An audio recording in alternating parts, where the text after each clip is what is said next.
I think I'm calling it now. JesseKazam's hot take. We're getting some portion of the streets playable this year. I don't know if it's going to be 50 PMCs. I don't know if we're going to get more than 27 frames per second, but I think we get something.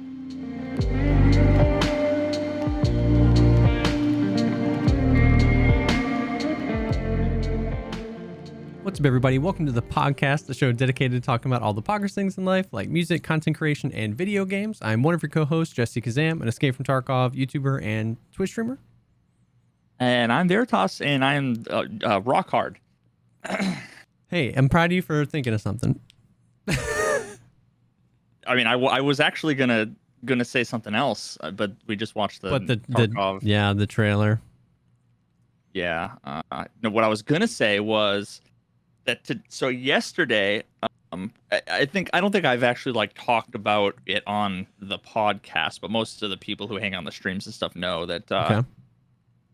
Back in March, had a family member that passed away. Me and my sister were in charge of the estate and everything like that.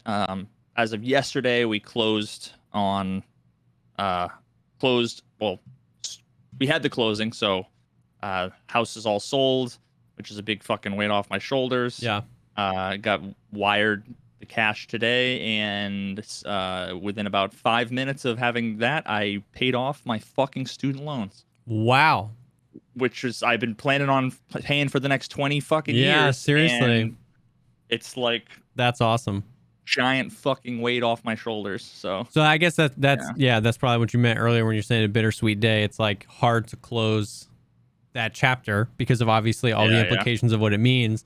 But there's some good things that can come as a result of that, which is good to celebrate in its own right. So that's cool. Yeah. That's interesting.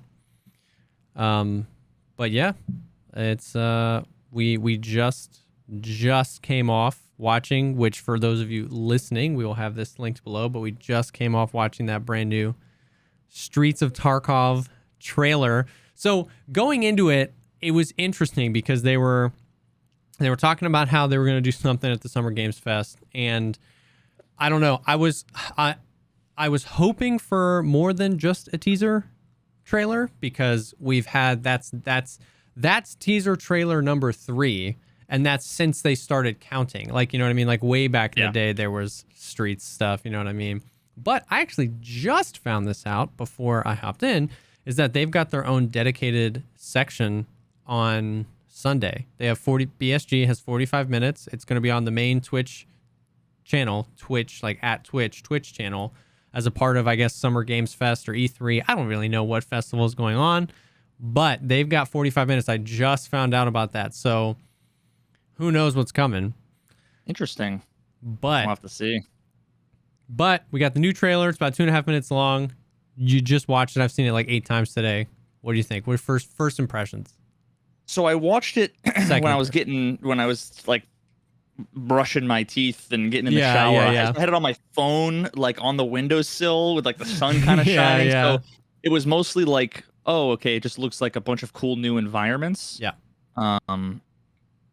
But nothing like significant. But then a bunch of people were saying like, oh, you know, did you see the destructible environments and the fucking tanks and whatever? I'm like, wait, tanks what? In Tarkov, because they're basically just like JPEGs, you know. But yeah, honestly, those are the only.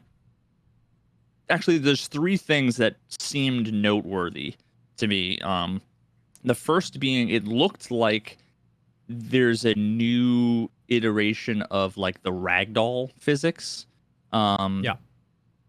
This is probably the 3rd or 4th one that I've seen in the game.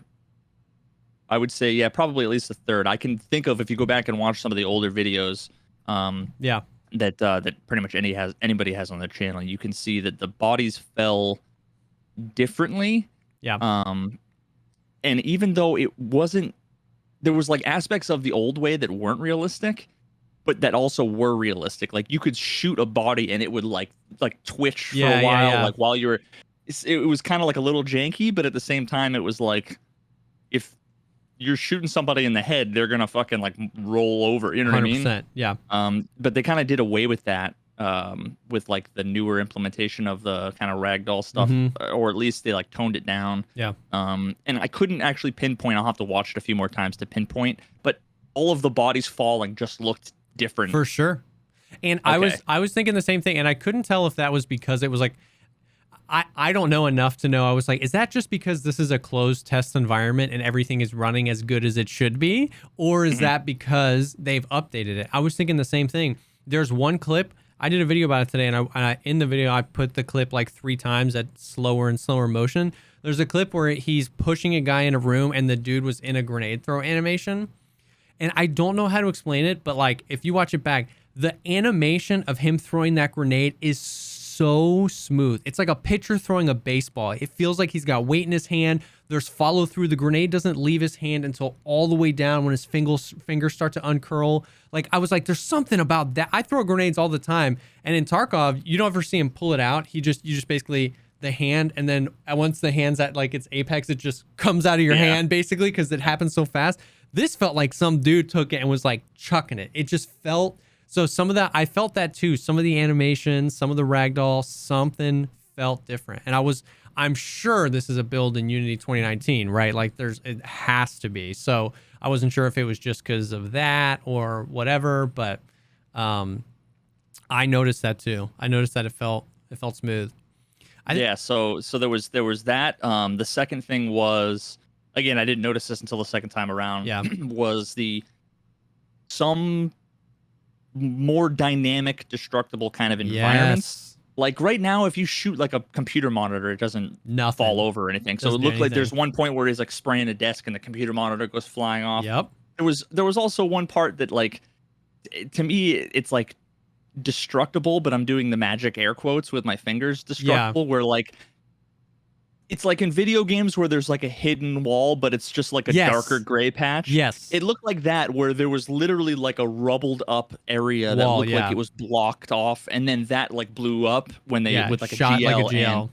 And, so I mean that's cool, because it's just like a little bit more dynamic. But it didn't, like, if I shoot 10 feet before that, I want to be able to blow a hole in the wall. You know what I mean? Yes, and that's. But I doubt that that's going to happen. I saw that too. It was a very obvious visual clue, like blow that. It was the video game language of blow this up, right? Like it's got the cracks in the wall and it's different. But that's interesting because it's like one of those things. Like it's gonna, if you want to go to the next room, you have to say, "Hey, everybody, I'm over here."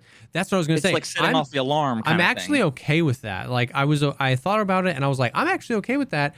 Because I don't need, like, as cool as it would be, I don't, in order to have fun in Tarkov, I don't need, fully destructible. If I shoot an RPG at anywhere on any wall, there's going to be a gaping hole in the wall. Like, that'd be cool. But, like, we know that that's just not realistic on Unity. Like, so I'm okay with it if it serves functionally. We know that their map design is really good. So like I like the idea of almost hidden flanks or hidden doors. Like you can get from A to B the long way, or if you have the right equipment and you find yourself in this situation, you can get from A to B this way as well. It makes explosives like a utility and not just as long as it's combat. Not just the GL. If it's like GL grenades, they're going to do C4 eventually. I would like that to like have things, equipment that I bring outside of just guns and ammo that has a tool. I mean, has a use as a tool. So I saw that, and at first I was like, dude, well, of course you blow that wall up. But then I was like, as long as it's done well, I'm okay with that. Imagine like a safe, like a wall to a big safe that you have to like put C4 down on 100%. and then like have a huge explosion. And or then even if like, they were like that's the equivalent of unlocking a marked room and then like an event. Yes. You know? I was thinking that too. If there were locked doors, what if there was a marked room and the entrance to that marked room was sealed and you could get to it a different way, but that way it triggers some sort of auditory alarm, not really alarm, but like if you hear the big explosion, you know the guy's probably hitting marked room and now you can push that building. Like there's cool things they could do with it, but I was just as hyped, if not more hyped, for the minuscule destructibility, the monitor turning over. Every time you watch the trailer, you'll find more things. There's books falling off of bookshelves. At one point, there's a grenade that blows up in the middle of the hallway, and everything against that wall, shelves fall over, paper goes flying. Like that stuff is immersive. Like that, it made the trailer feel like a movie, and it was really cool. And I was like, man, even if it was as simple as that, as far as destructibility is concerned. Like, I just think it's cool. I think it goes a long way to make the game just feel like visceral and fun and immersive. So I noticed that, and I mean the vibe I'm getting from the community, a very welcomed addition. Like that's one of those surprise and delight things. Like we haven't heard them talk about destructible environments for a long time, but it was like, that's cool. I didn't even know. Like it's been so long that if you had asked me if they had ever talked about it, I would have said no. Yeah. Like I'm sure they have, but I've never, like off the top of my head, don't recall them ever talking about it. I wasn't expecting it. Yep. Ever. It wasn't even a thing I really thought about. So I'm super excited about that. That was pretty cool. One of the things that like of course, like we said, it's a test environment, so FPS is going to be great. You know, you've got a lot of the like people walking at slower speeds, which makes everything feel more like real. Like, you know what I mean? Like I'm sure you do that with the immersion runs. Get teleporting all over the place. You do that with your immersion runs where you actually like slow the walk speed down, and it immediately makes the game feel, so when people are like walking through hallways, it's cool. But one of the things I noticed was just like, so this was obviously the first we've seen of Streets in combat. We've got trailer, the original trailer for Escape from Tarkov has got some dude, you know, derping around through streets. The past two teasers we've gotten over the last year have just been a guy with a gun walking around a small section of streets. That's all we've seen of Streets in Tarkov. This is the first time we've seen combat. We've seen a bunch of people. We see AI. We see PMCs. And of course, they're going to put their best foot forward with these fights. But I noticed immediately, it feels like everything they've said it was going to be. At one point, there's like you could watch these trailers on slow-mo and get so much more because Nikita likes to do those really quick cuts. One of those cuts, man, there's a dude with an RPK and he's just point fire spraying into a building because he doesn't know what window he's getting shot from. And that's the stuff that I lie awake at night thinking about when I'm playing Streets. Some dude decides to move out in the open because maybe there's like a loot container up there. You get shot from a window and you're just like, where, dude? Like, so a few of these cuts really give me the vibe that I want from Streets. You know what I mean? Like, of course, we're not playing it. Of course, I'm not trying to jump the gun, but it's giving me the vibe I want from Streets, dude. But so picture that, what you were talking about, you know, like a guy out in a parking lot running between cars and another guy like in a building where you're not sure what the window is. Yeah. Imagine that, but the person in the window has a stock AK-74 with iron sights shooting T ammo. Yep. Then it's great. Then it's amazing. Yeah. Assuming he doesn't have a foul with M61. With M61 because you'll go pop, and if you're lucky, you'll instantly freeze because you won't have any more stamina, and you'll just be walking out in the open, and then pop, and your screen goes black, and that will suck for sure. But if the fucking fights lasted longer, man, I'm telling you, then it would be so sick. I mean, you're not wrong. It's a good point. In the Tarkov, we already have the current existence of late game just feels like one tap city. You know what I mean? It's just like, do I one tap you or do you one tap me? Or if it's close quarters, do I, 60 round burst you or do you 60 round burst me? And that could make that environment feel icky because it's just like, why ever go outside of any of these buildings? Because I'm just gonna get thwomped. So that makes sense. If they wipe with .13, then we'll all have a decent amount of time, you know what I mean? Because everybody will be playing Streets. 14 hours. No, I know, but I'm just saying, hopefully, there's some time. The other interesting thing was that, like, so since I've started playing Escape from Tarkov, we've only gotten 2 new maps. Like Customs has been expanded twice, Woods has been expanded, Shoreline has been expanded. We've only gotten 2 new maps in the almost 3 years, actually 3 years since I've been playing Escape from Tarkov. Reserve and Labs. It was Labs and then Reserve. That's it. Mm-hmm. Both times, correlation doesn't equal causation, but both times we got a trailer exactly like this, like 3 weeks before the maps came out, right? I'm not saying that there's a conspiracy that I think Streets is going to come out soon. I still think like November, December is best case scenario.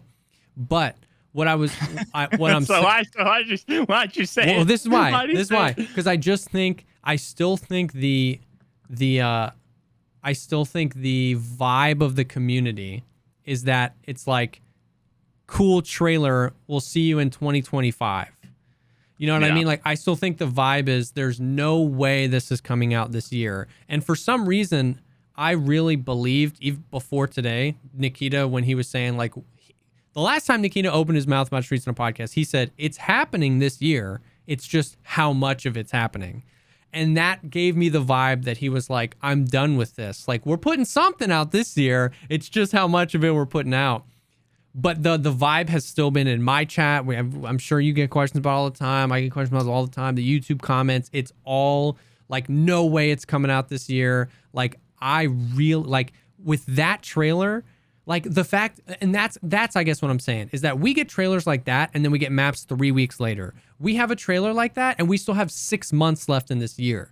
In my opinion, I'm leaning towards, I really do think we're going to get something this year with how they just, it's pretty confident for them to put out a trailer like that and then do nothing for two more years or a year and a half. You know what I mean? Like, I think it's possible. I'll do exactly what I do. Cautiously optimistic. Since I was fucking 7 years old and it was like, we're going to Disney World this weekend. I just assume it's going to get canceled. Because I'm either right or I'm not disappointed. I know. So it's a win-win. I just am like, I'll just, when it comes, it comes. I know. I know. Yeah. And that's probably better. And I had just switched over to thinking that way. I had just given up all shreds of optimism for Tarkov like a month or two ago, and now you are the type of person that when someone's like, "Hi, would you like?" You know, you're at Wendy's checking out, and they're like, "Would you like to donate 58 cents to the fucking insert random, you know, the homeless blanket collection agency for furry redemption?" And you're like, "Sure, that's my yeah, favorite sure." One. Like, yeah, always. you're just like, "Yup, sure, whatever." No, sometimes. Battlestate puts out a thing, and you're like, "Okay, cool, I'm back on the fucking hype No, train." I feel, dude, I've recently, and my chat can tell you, I've been very cynical recently. However, I have this feeling. Good. I think I'm calling it now. JesseKazam's hot take. We're getting some portion of Streets playable this year. I don't know if it's going to be 50 PMCs. I don't know if we're going to get more than 27 frames per second, but I think we get something. It's going to be like a fucking isometric top-down 100, third person, like 8-bit. We didn't say it was going to be like, we didn't say it was going to be good. You know what I mean? But yeah, so then the only other thing that we haven't talked about the third thing and the last thing for me was the last like 2 seconds where the fucking tank rolls up. Yep. Basically, it reminded me of the train. Yeah. In that, like, I don't think it's not like we're going to be able to jump in and drive it. I don't think so. Yeah. It's very likely just almost like a cutscene, but not a cutscene, where I'm assuming maybe like Scav Boss or Raiders or something will roll up. Yep. So I don't know. That looks fucking cool. Like, honestly, I'm looking forward to more than anything is the first time I get to just run into the tank and have it run me over, just like the train. 100%. It's good times. Good moment. Yeah. Yeah, I was interested in that. Like, I'm wondering if it's going to be like a spawn closet situation, like similar to the train, where it comes from outside of the map into the map in one very specific place. Or like, it would be really cool if the Scav Boss dudes like patrolled an area of streets on it, and the first time they saw a PMC, that's when it stops and everybody hops off. And so it was like a dynamic Scav Boss location. He's not patrolling the whole map, but there's like this road, and if he spawns and if you end up, the timing is right and he sees you there, he'll stop it, everybody hops off, and then that'd be cool, because then it would be different. Yes. Rather than have it like be Scav Bosses either at one place or another place, it's anywhere along the road if the road goes all the way through. I mean, that would be really fucking cool. It would be totally, because then you could fight them from the rooftops or the 17th floor or whatever. And it's cool. And then well, go ahead. I was gonna say Fluven also had a comment that I thought was fucking dope. It would be cool if the boss dropped a key to the tank so that you could like loot it afterward, even if it was just like a container. Imagine if it just had like GL rounds and like if they got rid of all grenade launcher rounds and all fucking of the top tier like M61, M995, and they just made it so that that tank was the one source of all the AP ammo. It'd be crazy. And there was like 800 fucking rounds, I'd be totally fine with it. And that'd be dope. It would be cool because like even if you did, because the argument would be, well, you can just wait and like snipe. But you see how many people were on that thing? Like if you get a lucky shot on like the boss, if all of his dudes hop off and just split, like it would still be a fight. You know what I mean? They're gonna some people are just gonna camp with the GL and just thump and kill them all in one fucking explosion. They're probably like invincible until they all scatter or something. I think unless there's huge changes to the GL, nobody's bringing a GL to streets. You know how risky that is? Like, it's such a big map. It's going to be such a long raid. Like, I feel like, especially in the beginning, people's survival rating is going to be low because there's so much to do and see, and so many, like, I'm not risking a GL there. I don't know. I feel like it could be the opposite. Like, it could be that it's so big that the engagements are easier to get away from. True. You're less likely. I mean, so like think about if you're on customs. If you get into a fight with someone and you're in location A and they're in location B, name anywhere in customs and somebody can come from two or three main angles and you're kind of like fucked and you have nowhere to go. Yeah. Because they're way open with big funnels. If this place is really like there's 10 floors of a building with 15 rooms on each floor. Like you just have a lot more options for places to go and to run away and to hide. Yep. As opposed to like if you're in dorms and you go running away, there's only like two directions you can go. Yeah. You're going out the front entrance or you're going out the scaffolding. There's nowhere else for you to go. There's literally two ways. So in that, and then it's possible that, you know, the fights might be way fewer and far in between, which I think they should be. Yep. If the fights were fewer and more far in between, if you survived longer during fights, and you had more options during fights to be able to get away and to be able to like hide, and if you see a 4-man, I want to be able to, if you're in one of those buildings, dude, you could run and probably survive for 10 minutes just running away. Yeah. Whereas now, on any map you go to, it's impossible because at some point you will end up where if they're in a building, you're going to exit the building, but then you have nowhere to go other than out in the open until some other building. But then they just surround you and you're fucked, right? Yeah, but, that's true. I mean, like that's true, cool. Bro.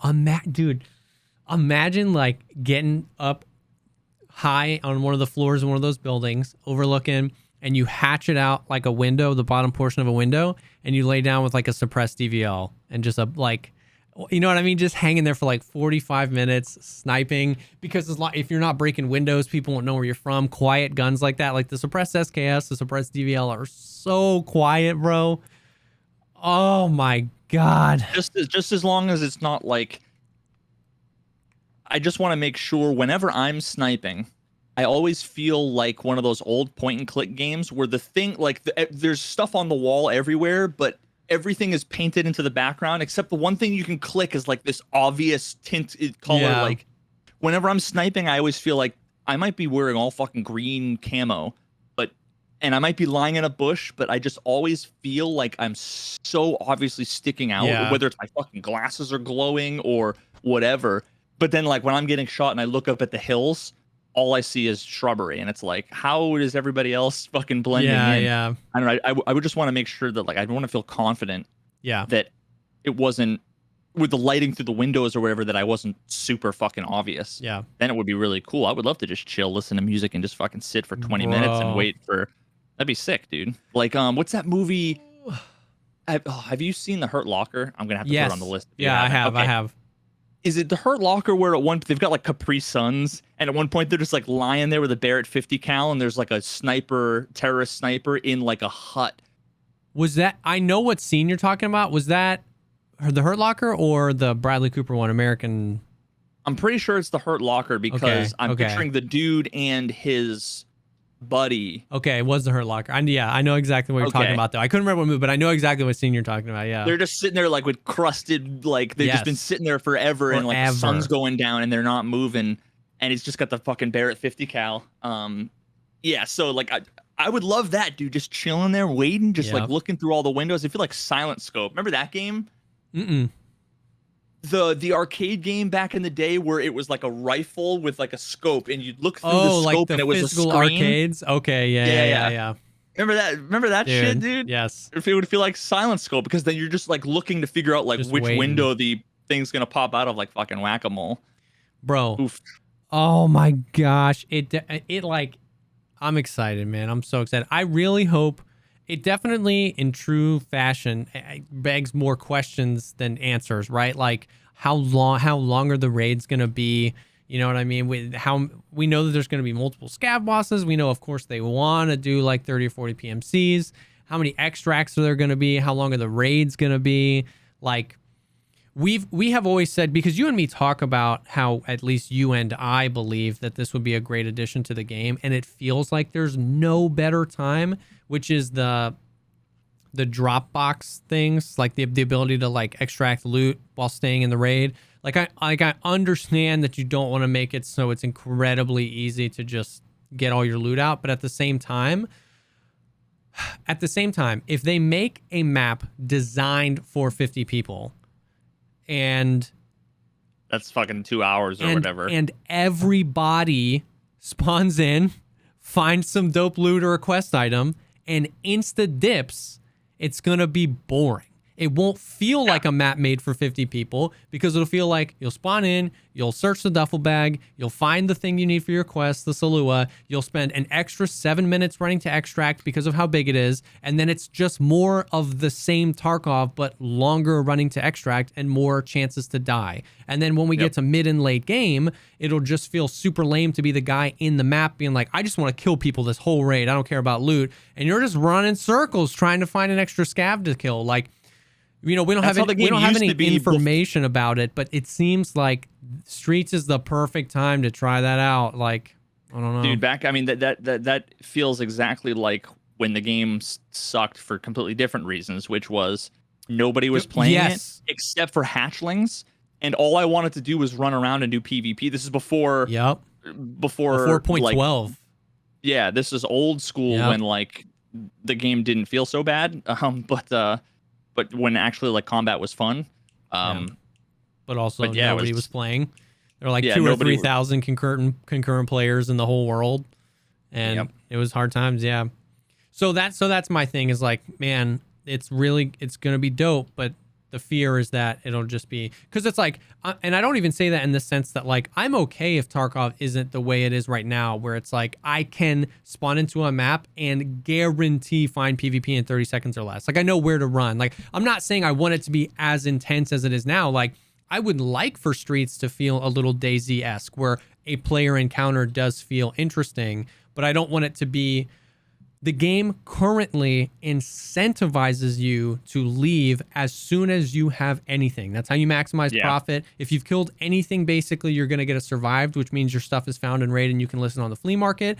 And the timer's like 6 or 7 minutes, which means if on Streets of Tarkov, just running to the other side of the map is going to take 6 minutes. So, you know, you're not going to worry about getting a run through. Like the game currently incentivizes you to get out as soon as possible.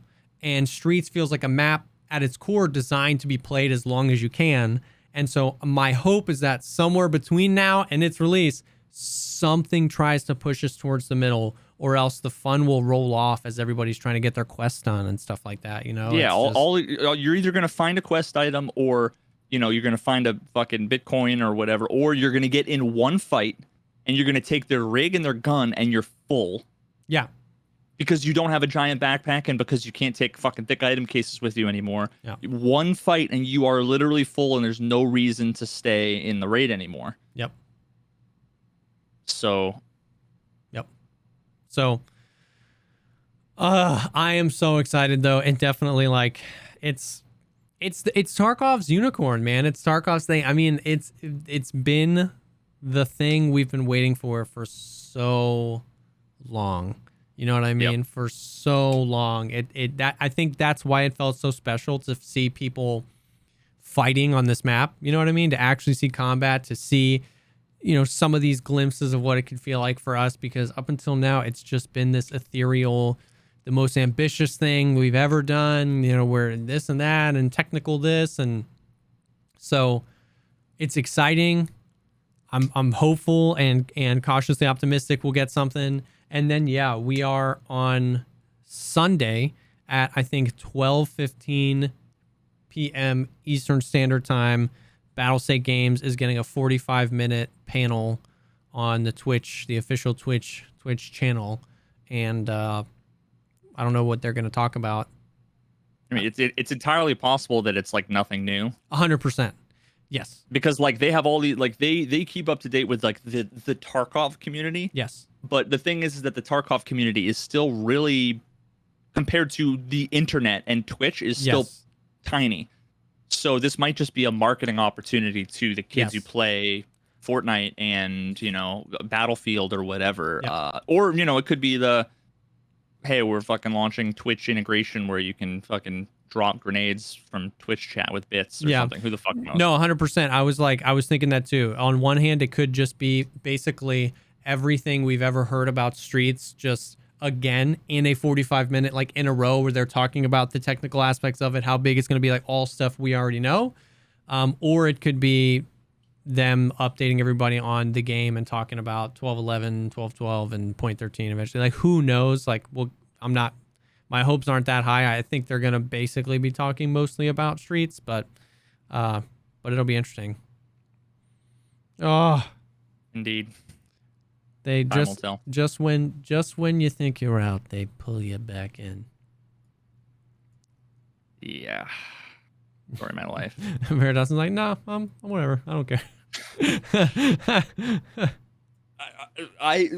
Before the stream today, I figured, like, I don't know that I want to do any more immersion right now, like today. Yeah. Just because over the last like fucking week, Over the last week, I have edited 1, 2, 3, 4, 5, 6, 7, 8, 9, 10, 11, 12, 13, 14, 15, 16 videos that are all from 8 to 40 minutes long. What? They're all, I have... How? I don't know.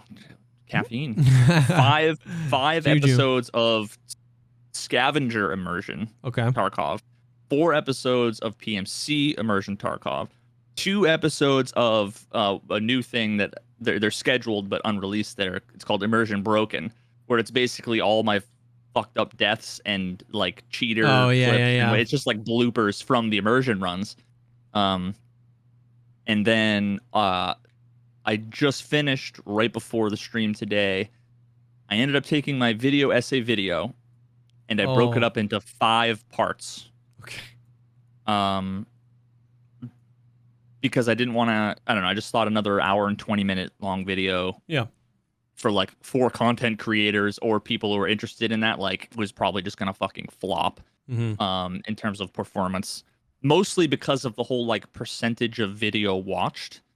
Yes. If somebody watches a minute and they leave, that's huge. If it's an hour long, it's 1/60th. If it's 10 minutes long, it's 10%, right? So it's like, so anyway, I broke it up into 5 parts. One's 8 minutes, one's 10 minutes, one's 11 minutes, one's 10 minutes, and then the last one was 19 minutes. So that's my whole creating video essays. I'm probably going to make that live tomorrow. So that's all done. But yeah, I had just sick of immersion Tarkov shit from doing all those videos. Editing everything. I'm like, just, you know what? Fuck it. I'm going to do a little bit of an experiment. And today I just went straight YOLO. I saw that in your title, the YOLO Tarkov, and I was wondering if that's what you meant. Basically what we talked about last week, where it's like the best way to win is just yeet. Yeah, and I think I played in like 90 minutes, 3 or 4 raids. I died once to a guy I'm pretty sure was a cheater, he had a really weird name, standard account. He was pre-throwing nades. He insta-tapped me faster than anybody has ever fucking insta-tapped me in the face. It was sketchy. Yeah. I mean, he could have been legit, but it was one of those just questionable ones. Yep. And then every other raid, like I did a customs raid and went instantly, ran a marked room, looted marked room, and then I heard gunfire over by a gas station. I ran over to gas station and there was like people fucking fighting, like going crazy. And then I rolled up right as there was like explosions and gunfire, and there was one guy, sprayed him down, and there was maybe 8 PMC bodies, all fully juiced, decked out, and then Scav Boss, all of them were decked out. So I just like grabbed a bunch of guns and everything, and then just left. Just went out through boiler spawn, was like peace, boiler exfil, and then did some reserve runs, and just ended up. You came in during the last one where I was in the basement, and I just ended up like being the sole survivor of like a 1v3, v2, v4, v2, and there's just bodies everywhere, and I killed the last 2 guys. And all I was literally like creeping up, and I'm like, I said like 4 times today, wait, I'm supposed to YOLO. And I'd run by a doorway, looking to the right, run back the other way, and just pre-fire, and oh, that guy's dead, and oh, that guy's dead. Sweet. How to win in Tarkov. Yep. So. Yep. I'm gonna probably continue with that later on and see if it holds. Yeah, because probably, I don't know, it's like depressing. Honestly, it makes me want to do a totally different immersion experience, which I might do because I have like 19 fucking Tarkov accounts. I might just go on my Bear account, I have a bunch of accounts, and most of them I haven't even reset since like the last wipe. They've just been like sitting there instantiated, but I might just make another account with a Bear, and I've kind of been thinking about doing it so that I try to I make it a rule that rather than try to be like the survivor, I'm gonna be like a fucking hitman, but I can only kill USEC. Oh, if I see any bears, I need to be like friendly, try to be friendly, try to team up with them, so that at least makes it so that like there's a little bit of a different kind of like risk, but then also like it's immersive but aggressive because like I'm a fucking assassin, I'm a bear, I'm clearing out my fucking homeland, like I don't know. I might give that a try. Dude, why not? That would be hilarious. But yeah, I know what you mean, where it's like it's fun to not die in Tarkov, but then it almost gets depressing how you win. You're like, it's cool, and it's like I'm not mad I'm dying all night, but it's like, oh yeah, I just ran by a door and free looked, saw a guy, ran back by the door holding mouse 1 until he falls over, and then I win. It's so bad. It's like it's bittersweet, again, to use the fucking term, because what happens is I play on the immersion runs, and I fucking never survive anything. Yeah. Over and over and over and over and over and over and over again. And then I play these aggro runs, and then I succeed. And then at the end, I'm looking, and I have like a bag full of guns and armor that I'm like, I also have 10 million rubles. So why do I fucking care? Yeah. I don't even care about there's no reward. Yeah. I don't feel excited anymore than I won, because it's like, I don't feel like I deserved it, in a meaningful way. I didn't fucking outsmart anybody. I just out aggroed you. Yeah. And this gear is like someone else built it. I would have built the gun differently. Yeah. I might as well just fucking bought it. You know what I mean? Yeah. I'm just gonna probably sell it as is. So yeah, and then the flip side of that on the immersion runs, where I'm sure, and you can confirm, you have more fun the whole raid until you get into combat, and then you insta die and you roll your eyes. Where it's like it's basically like the polar opposite, where it's the YOLO one, you enjoy getting the best of somebody and beating them and getting the fight, but then that joy immediately falls off because you're like, I mean, I don't really want any of this stuff and whatever. Whereas the whole raid leading up to combat on the immersion run is fun, and then combat sucks because you feel like any tactical advantage actually gives you away as opposed to helps, and you're like, oh, well, okay. So the combat doesn't suck, but the problem is that there's never combat. There's only pre-engagement. It's over. Yeah. The few times where I've like shot at somebody, been like, hit F1, he's like, fuck you, and I fucking run around the side and I pop off a few rounds and run around the side and there's grenades going off. Like, that's sick, right? But I hate when I'm like, all right, let's fucking do this. This is sick. I'm about to the game's over, and it's like, the experience, like the experience was, it's like waiting in line to get on a fucking roller coaster, and you get on the roller coaster and it goes, whoop, all right, everybody get off. You're like, wait, what the fuck? You know, like, wait a minute. The waiting was more intense. Yeah. For sure. I don't know. And it's subjective for sure. Like, people like the game that we have. People like the run and gun. People like being better and running around reserve. Like, it's not, I don't know. I feel like we should say that you and I have very similar desires for the game, and then also very similar understandings of at least what we think Nikita wants the game to be. It's like, you're not wrong if you like the game exactly as it stands. It's just when we talk about it in a different light. I don't know. Yeah, I mean, that's the problem. You can't be wrong about a subjective opinion, but it's like, if someone, the way I look at it is, if someone fucks up a recipe and they accidentally dropped in the salt shaker and there's way too much salt, if you happen to love the salt, if you're like, I love this, and everybody else is like, this is gross, and the person who's like, sorry, I'll fix it, you know, I gotta fix it next time, you're not wrong for liking it. Exactly. But we're also not wrong for being like, this isn't exactly what you said you were going to give us. Yeah.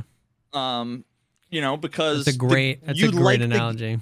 You like the game now, but part of what it is that you like is the existence of unfinished movement systems, unfinished broken audio systems, shitty netcode. Yeah. I'm sorry, but yeah, exactly. You know, exactly. Those things are unfinished or broken and need to be fixed. And I don't want to. I was just saying, we're not here to tell you that you're wrong for enjoying it or having fun. Yeah, exactly. Like, that's the problem right now, is like, you can't say you like anything or want anything without implying, but you're not really, but it's taken as you're implying that you hate the opposite and anybody that likes the opposite. Like, I retweeted your tweet yesterday because I was so blown away that I don't even know if you saw it, because that tweet kind of blew up, but like, I was the one about my dad. Yeah.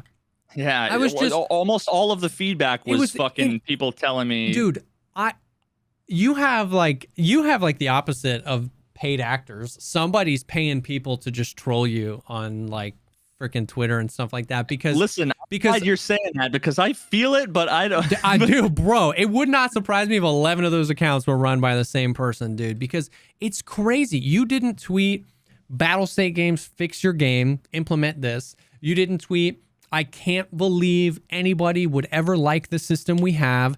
You tweeted, I'll read it after this, an observation your dad had that lined up with an observation you had, and your tweet was actually more like, isn't that crazy that he thinks the same thing? It was less about, I was bragging about how insightful my dad was. Yeah, it was less about Tarkov and more about just like, oh, isn't that crazy? Like, he doesn't even play the game and he thinks the same way I do. LOL.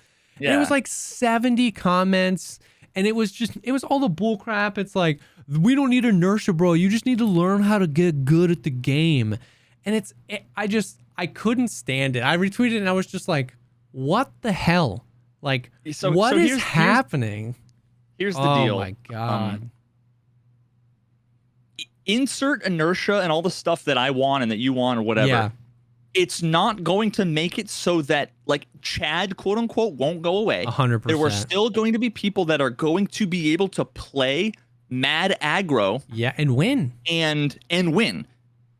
It won't kill a play style. What it will do is that it'll make it so that if you are, no matter who you are, if you see someone running full speed and then they decide to stop, if you are a normal human being looking at somebody saying, okay, I'm going to lead my shot, I'm going to put the dot where their head is going to be, that it's a realistic, like, the way that they move is intuitive and realistic in a way that, you know, if someone's running full speed and you're just about to click on their head and they literally take their hand off of W and insta stop, so that your shot misses.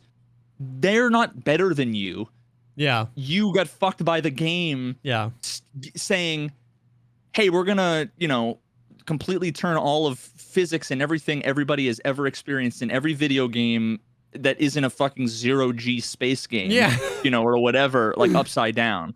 But yeah, so what my tweet was, for context, is I just got this message from my dad, who has never been into video games at all. He literally hit the nail on the head. My dad just described what's wrong with Tarkov in a few sentences without ever having played the game. Damn, Pops, GG. And I screenshotted a Facebook message from my dad saying I'm watching a video from fucking like a year ago. Thanks, Dad. He says, I'm watching your realism fallacy video, and it just dawned on me why I find video games, specifically the personal physics, unrealistic. My dad watches it, and he's always said, like, something about this bugs me. Yeah. And I was always just like, you're a fucking boomer. Shut up. Like, it's too fast for you. It's too twitchy. Get good, like, Dad. Yeah, I mean, basically. But and he said, it's the lack of inertia and momentum of your character and weapons. It's just not possible for a person to move like the characters do in the game, especially when holding a 7.5-pound rifle, extra ammo, supplies, etc. The characters spin around too quickly and freely and start and stop moving instantaneously.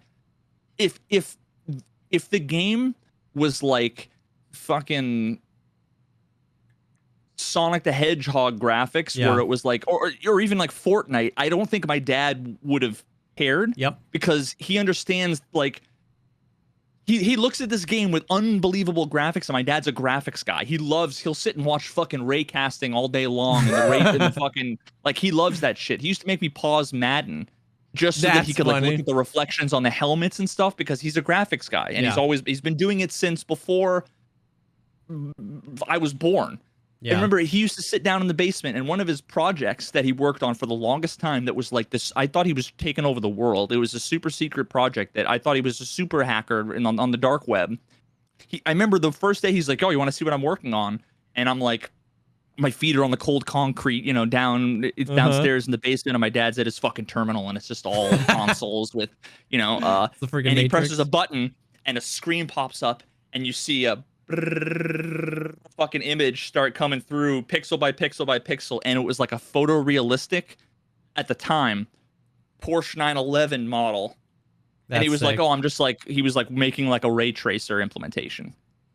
But back in the day before there was like really a thing, and it was just like, it looked really fucking cool. So my dad likes that shit.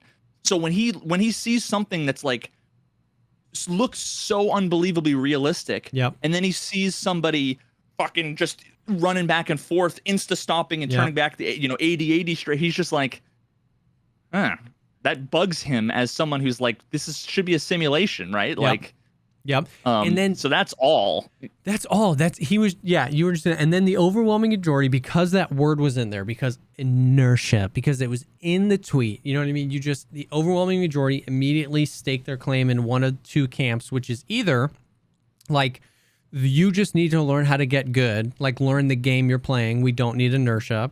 Or the other is like, I can put 50 pounds of gear on and spin around really quickly. Like, have you seen me? You want me to post a picture of it, bro? Like, and it's like, first of all, congratulations if you can 360 real quick with all that gear on. You know what I mean? It's like, first of all, you can't. Second of all, do it for, an hour while running across, a kilometer wide map and killing people, and then putting their loot in your bag and continuing to move, at the same pace. And I really need to do my video. Overwhelming. Everybody just puts their flag down in one of those camps, and it's crazy. And there's not enough. I don't like Twitter because I never can convey anything I want to say in the character limit. I always am like sitting there deleting stuff constantly. But I was like, what's in my head? I'm like, what's happening? What's like the most beloved shooter game of all time? CSGO. It's it has more inertia than Tarkov. Apex Legends has more inertia than Tarkov. PUBG has more inertia than Tarkov. And there's videos proving this stuff. Like, I watched a video Clean tweeted out a while ago from this smaller YouTuber that did a whole thing. It's where the original GIF comes from, with the like Tarkov guy running and the PUBG guy running and then the IRL guy running. I don't think I've seen that. And so yeah, I found the Clean tweeted it out, and it's the video that GIF came. I'd seen that GIF pop up a few times, but it's where that came from, and it's exactly. It's like it's nowhere near how long it takes the human being to slow down and change directions, right? The PUBG, it was just a little bit more. And that's how I ended my tweet. I was like, a little bit, a tiny bit in Tarkov would go such a long way. Nobody's advocating for like, it's crazy that guys like us can, just depending on what day of the week it is, what flavor everybody's feeling, can be accused of you want the game to be too realistic and that's bad for the game. Or why don't you want the game to be realistic? What you want is not real life at all. Like if we're talking about friendly indicators, that's not realistic. We don't want that. But if we're talking about inertia, it's like, why do you want the game to be so realistic? And it's like, it's killer. I couldn't even handle it, dude. The replies were just out of control. It's so stupid. The line of thinking is just so shallow, and it's so frustrating. And I know all the things. I know it's a vocal minority. I know it's blah, blah, blah, blah, but it's still frustrating because people just don't think. They just yell. And it's so frustrating because they're wrong. Yeah, going through it, I actually hadn't looked at it in a while now. But yeah, 40 retweets, 6 quote tweets, 766 likes. Yeah. And then there's a bunch of but honestly, I will say that like, I think how stupid the comments are, the dumb comments, they're extremely stupid, but they are in the minority. Yeah. Well, it's just once again, it's like, it just feels like even the ones you want to give the benefit of the doubt, they could have just gone about it such a different way. Instead of saying no, what do you mean, dude? This is like instead of people saying like, oh yeah, I'd love, I just kind of like the way it is. Like I like the gamification of it. They don't say that. They say you're trash for thinking it should change. Get good, kid. And it's like, just say you like it. Like they say, I don't play FPS to feel realism in every single game mechanic. I play them to have fun. I don't want to manage my character's cum levels. Thanks. I can't do this, bro. I can't do this, bro. This is the kind of shit that I have to fucking read. I can't do it. Oh my god. Super realistic games don't make good games, IMO. Who the fuck said anything about super realistic games? My dad just said, I don't like watching.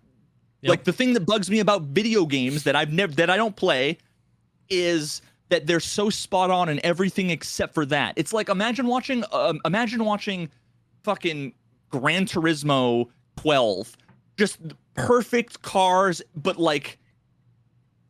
you could drive super fast into the walls. Remember Gran Turismo 3, one of my favorite games of all time on PlayStation.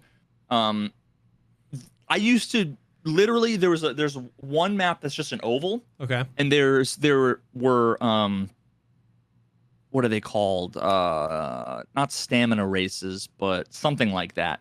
Where it's like 300 laps or something. Yeah. Endurance, yeah. And you could get some crazy rewards, but like I wasn't gonna do 150 laps on a fucking track. Like no way. I could only do 3 laps, and even like the longer maps were like, oh god, like I just want to be done. That's just doing this over and over again. So I would literally grab I don't even remember. I used to use the Suzuki, I think, like Pikes Peak, Escudo, whatever. It was like had a fucking giant wing on the back, and I would just give it 1,000,000 horsepower. And what I would do, because I think that race had like 300 laps or something, I would take a rubber band, and I would put a rubber band on the right stick, and holding it to the right. And then I had my kitchen chair was just like the legs were just these thin like dowel like legs, for like a kitchen chair. And I would put that on the X button on the controller on the floor, and I would go to sleep. And it had so much horsepower that it could just ride the wall. Yeah, but all the other cars in the race had like 85 horsepower. So like it could just ride the wall, and it would lap them 100 times while I was sleeping. So funny. and then I'd wake up in the morning with like 100,000, credits or whatever. So like I would just farm that shit. That's so funny. But it's like the equivalent of that, where it's like, when I play a game like that, I don't want you to be able to go full speed and to be able to hit a wall and to have that be faster than if you properly brake, let off the gas, coast, downshift, and hit the apex perfectly. It's like, if you can just full barrel into the wall, smash it, and then you bounce off perfectly to where you're just going in the other direction, it makes a racing game less fun. Yep. And that's what, in my opinion, movement is in Tarkov. Just because you can win races like that, and just because you can say, I can win races like that, just because you can't beat me, it's like, okay, well, if this was, wasn't 1993, and this was a game that was like on Steam that the developers still cared about, they would patch that out of the fucking game, because they'd realize like, oh, we didn't intend that, Yep. And it's just like, it's. I don't even like. I'm just at a loss for words. It just kills me. I know that not everybody thinks that way, and I know that because I hang out with people all day when I'm streaming. That we're all chill, and a lot of times when you're live, or you can find the YouTube comments. Like, people are excited for it and excited for change, and excited for things, but it's just like, it just never ceases to blow me away. It never ceases to blow me away. The reason that people hate your opinion is that it's an opinion, so shut up, but also here's my opinion. Like, it's just the logic is so lost. I don't know if you saw the tweet that I tweeted out the other day of that YouTube comment, but this basically sums it up. It was like the dude, I posted a video and the dude said, "Not gonna lie, my dude, I stopped watching the second you said what your idea was, because I don't care what your reason is. I hate that idea. The fact that there are so many weapon parts and mods on the flea market is a core part of the game, and in my opinion, they need to remove the found in..." He puts in my opinion, in his comment, where the first half of it is, "I don't care what your reason is. I hate that idea, and I stopped reading. But here's my opinion." Yeah. And it's like, that sums it all up. It's like, nobody is like, we're not allowed. No self-awareness. Yeah, we're not allowed to have opinions. You know what I mean? Like, nobody's allowed to have an opinion because they have an opinion that's different. But opinions, it's all I know is that since I've started playing the game, reloading animations were going to ruin the game. Medical animations were going to ruin the game. The weight system was going to ruin the game. The grenade launcher was going to ruin the game. The found and raid flea market was going to ruin the game. So I just don't think inertia is going to ruin the game. You know what I mean? Like, the way everybody says it is. It's just, yeah. It's exhausting. I'm part of me is so happy, but also so sad that pure happy virginal Jesse has in over the last year or whatever you've seen not the light, but you've seen the darkness. The darkness. Oh yeah. Yep. It makes me feel not so alone. Because honestly, there's so many people, and like, more power to them, especially other content creators, but so many people don't care enough to have an opinion, so they just meme and have fun and play the game, and they don't fucking care. Yeah. So, which is fine. I can't go through life like that. If I don't care about something, I'm just not going to fucking partake. And if I'm going to partake, I'm going to fucking care about it, Yeah, exactly. But it's really hard to care about something and to be surrounded by a bunch of people who also sort of care, sort of don't care. Some of them know what they're talking about. Most of them don't. Yeah. And none of them know where they are on the spectrum of knowledge, knowledgeability. Anyway. Yep. Fucking A. So yeah, we'll see. I don't know. They can't bring me down. I'm excited though for Streets and everything that's coming. Yeah, no, it's that's the Tarkov news. I'm looking forward to it. Now, there's one other piece of Tarkov tangential news. I accidentally did the experiment that you wanted me to do. Okay. But this time, remember how you'd said I should release my YouTube video without notifying subs? Without, yeah. So what happened was, you know how if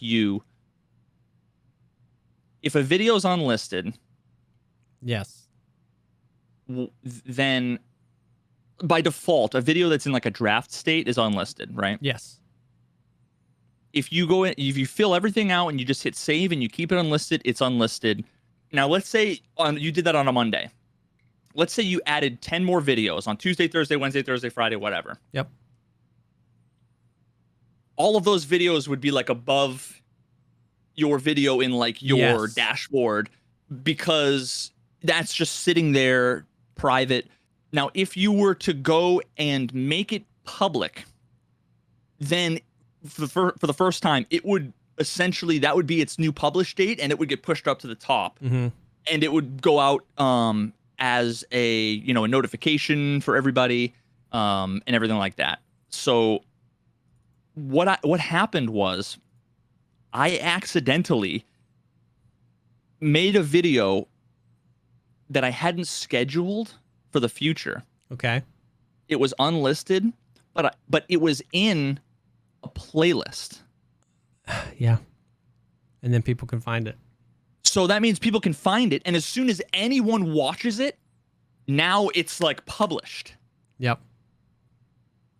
So what happened was, it was my Scavenger, the Scavenger episode 2, Tarkov unedited immersion raids. I had done ahead of time a bunch of videos, and I accidentally I released episode 1, and I had like 4 episodes that I was going to like stagger. Yep. So that was the first one that I basically was unlisted, but then I put it in the playlist because I wanted it to be in the playlist when it goes live. All of a sudden, people were commenting on it. I was like, oh shit. And I had like 13 views. So then I made it private or unlisted again. I forget what I did. Yeah. But then like 2 days later, when I actually wanted to release it, I made it public, but it didn't update the release date. Yeah. So it went back to being public 2 days ago. So it was 3 pages down in everybody's feed. And that video has, so Scavenger episode 1. Okay, so if I go through all of my immersion videos. Yeah. The first PMC one has 9,000 views. Okay.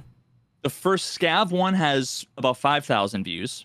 Okay. The second PMC one, 3,000, and now we're getting closer to today's date. The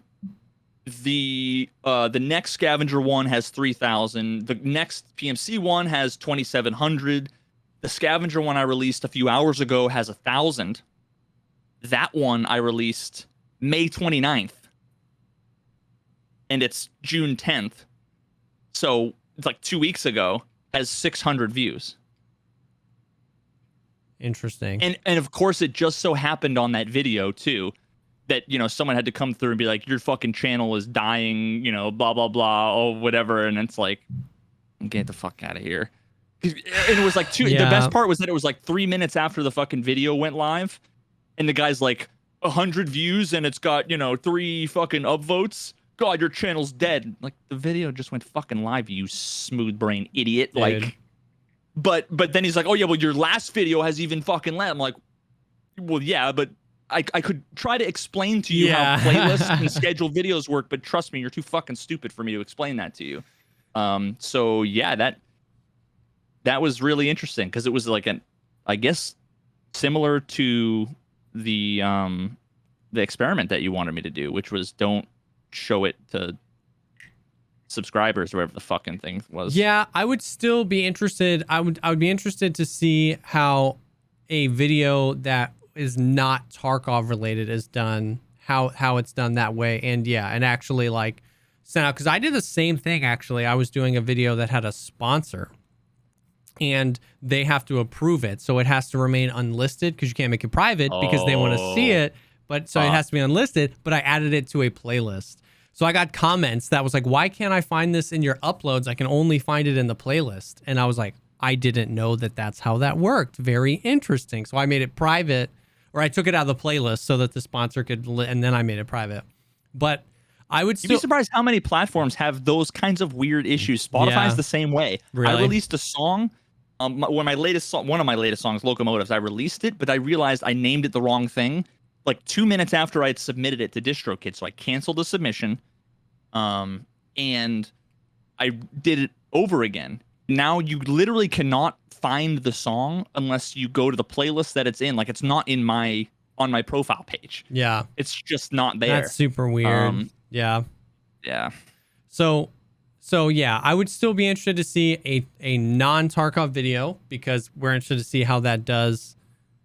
Because that was the experiment, because we have a it's obviously incredibly small sample sizes, but we have tests on what happens to a non-Tarkov video when published to your channel when it sends it to your subscribers. I want to see the direct correlation of do you not get some of that initial, like you were saying, I watched 30 seconds of it and then I leave because it was just a new Veritas video, so I clicked on it and then it gets those but that is, dude, I feel that pain. I literally did that earlier this week, and it's like, it's just so weird when you start to get comments on videos. You're like, wait, you're not supposed to be able to see this. Yeah, dude.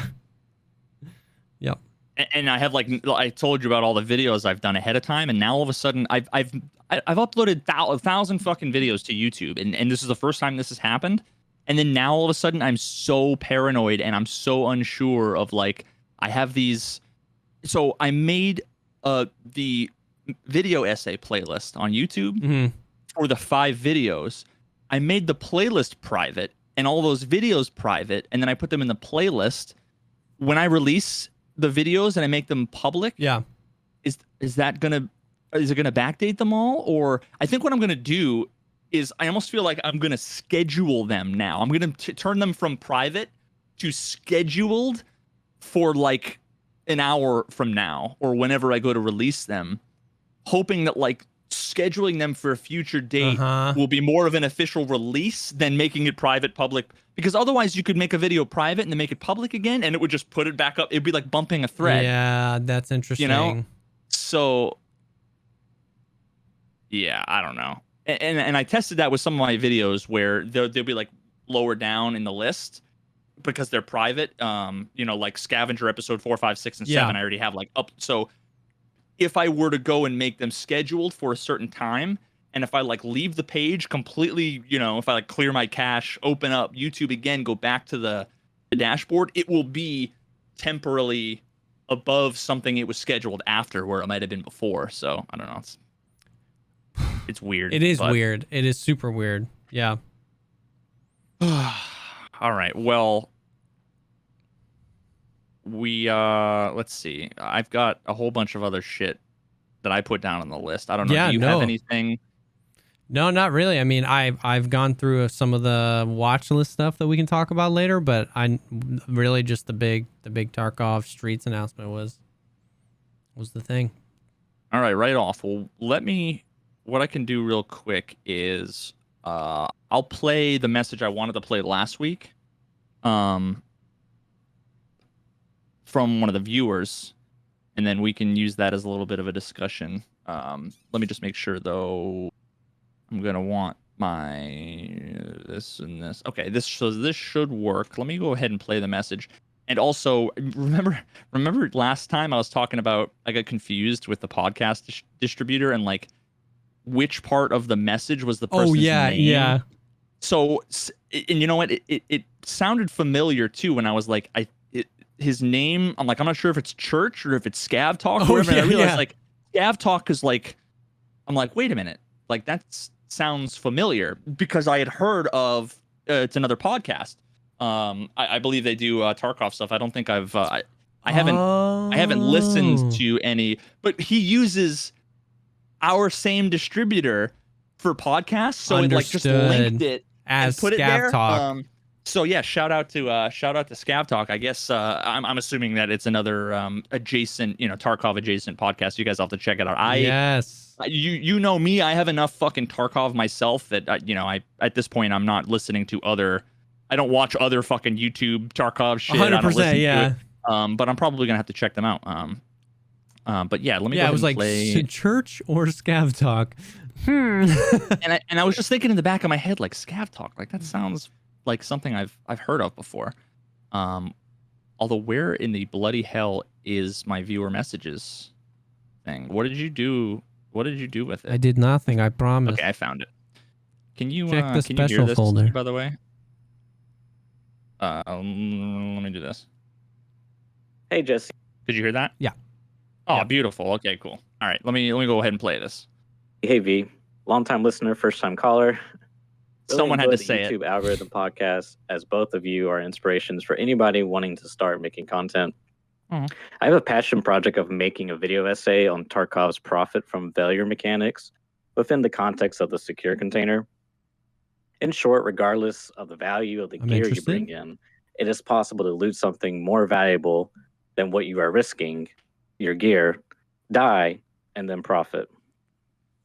My question is, how does one even start to make something like this that is clickable, then even watchable for the full duration?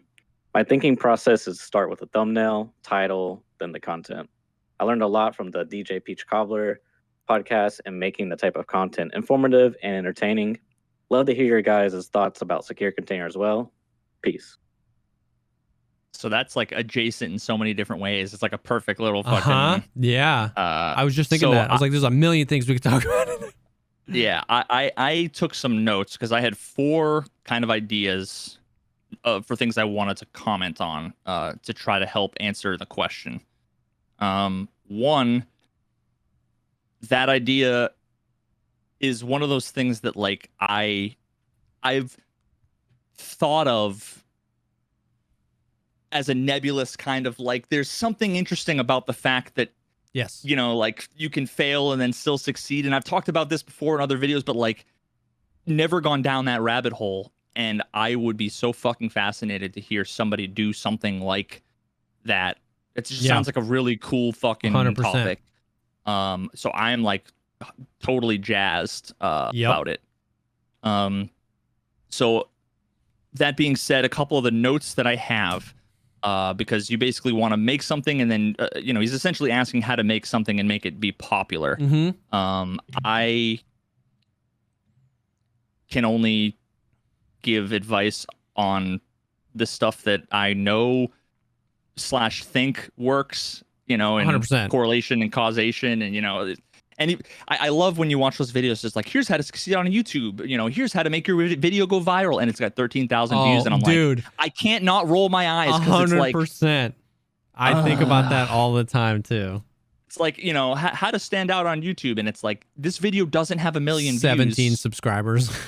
Yeah. So it's like, and it's not to like, it's not that there's anything wrong with that. It's just like, it's just the irony, right? Yes. Of like, I am coming to this video and I want way more than this video has, and you're trying to give me advice you know, which is why when I'm doing my fucking video essay, my video essay is not about how to make a video essay that gets a million views. It's how to make a video essay that tells the fucking story appropriately and gets the message across effectively and all of the stuff you need to know to be able to do it. And then if it gets 10 views or 10 million is up to fucking you and the algorithm, 100%. you know? Yep. But the first thing that came to mind was that controversial, you could say clickbaity, but it's advertising. It's eye-catching. It's intriguing. It can be good. It can also be extremely bad if what you're saying is like unfair or close-minded or, you know, whatever. So when I made my video that Tarkov is not meant to be fun. Yeah. There's a universe in which that video got 80% downvotes and it ended my career and everybody hated me because you could make a video. I could have made a shitty hot take video about how like, it's not supposed to be fun and you're supposed to fucking hate it and it's going to be miserable and blah, blah. And it's like, but I tried to be fair and open-minded about like, it's not supposed to be fun, but you can still enjoy it. And it was the distinction between enjoying a game and having an experience versus being happy-go-lucky and, oh, ha, ha, ha, this is all so fun, you know, great all the time. And that was the distinction. So it was like, clickbaity-esque where Tarkov is not meant to be fun. People are going to be like, oh shit, you know, like what's going on here? But it's honest and it wasn't misleading. So that's like the first thing is that if you can think about a way to, you know, I'm already thinking about titles that's like Tarkov, you know, profiting on loss or winning when you lose or how something. To make money like, when you die. Like stuff like that. And I agree. So to like piggyback on that first, the whole like clickbaitiness and controversy, it's absolutely like controversy or hot take equals clicks right now. And it's a really interesting thing. It's a really interesting, I don't know the right word for it. It's not paradox, but it's an interesting thing that people will comment. Like you basically kind of have to decide how much of how deep down the YouTube comments you can handle. That determines how clickbaity you can be. Because clickbait is such an interesting thing. The people who say, I loved this video, but I'm having a hard time with your titles and thumbnails, they're super clickbaity. There is a, in my opinion, greater than 90% chance you only saw the video because it was clickbaity. Because what are the stats? It's like 1 billion hours of content is uploaded to YouTube every second. Just there's more content than eyeballs. So if it's your first time interacting with me or my content, the only reason you saw it was because I had to make it a certain amount of clickbaity, clickable, because it wasn't bait, you know what I mean? It wasn't anything false in the video, but it has to be clickable so that people click on it, so that YouTube shows it to more people, so that more people click on it, so that YouTube shows it to you. So your comment of, man, I loved this video, but your titles kill me. They're so clickbaity. It's hard. You can't do anything with that at all. It's, dude, metaphor time.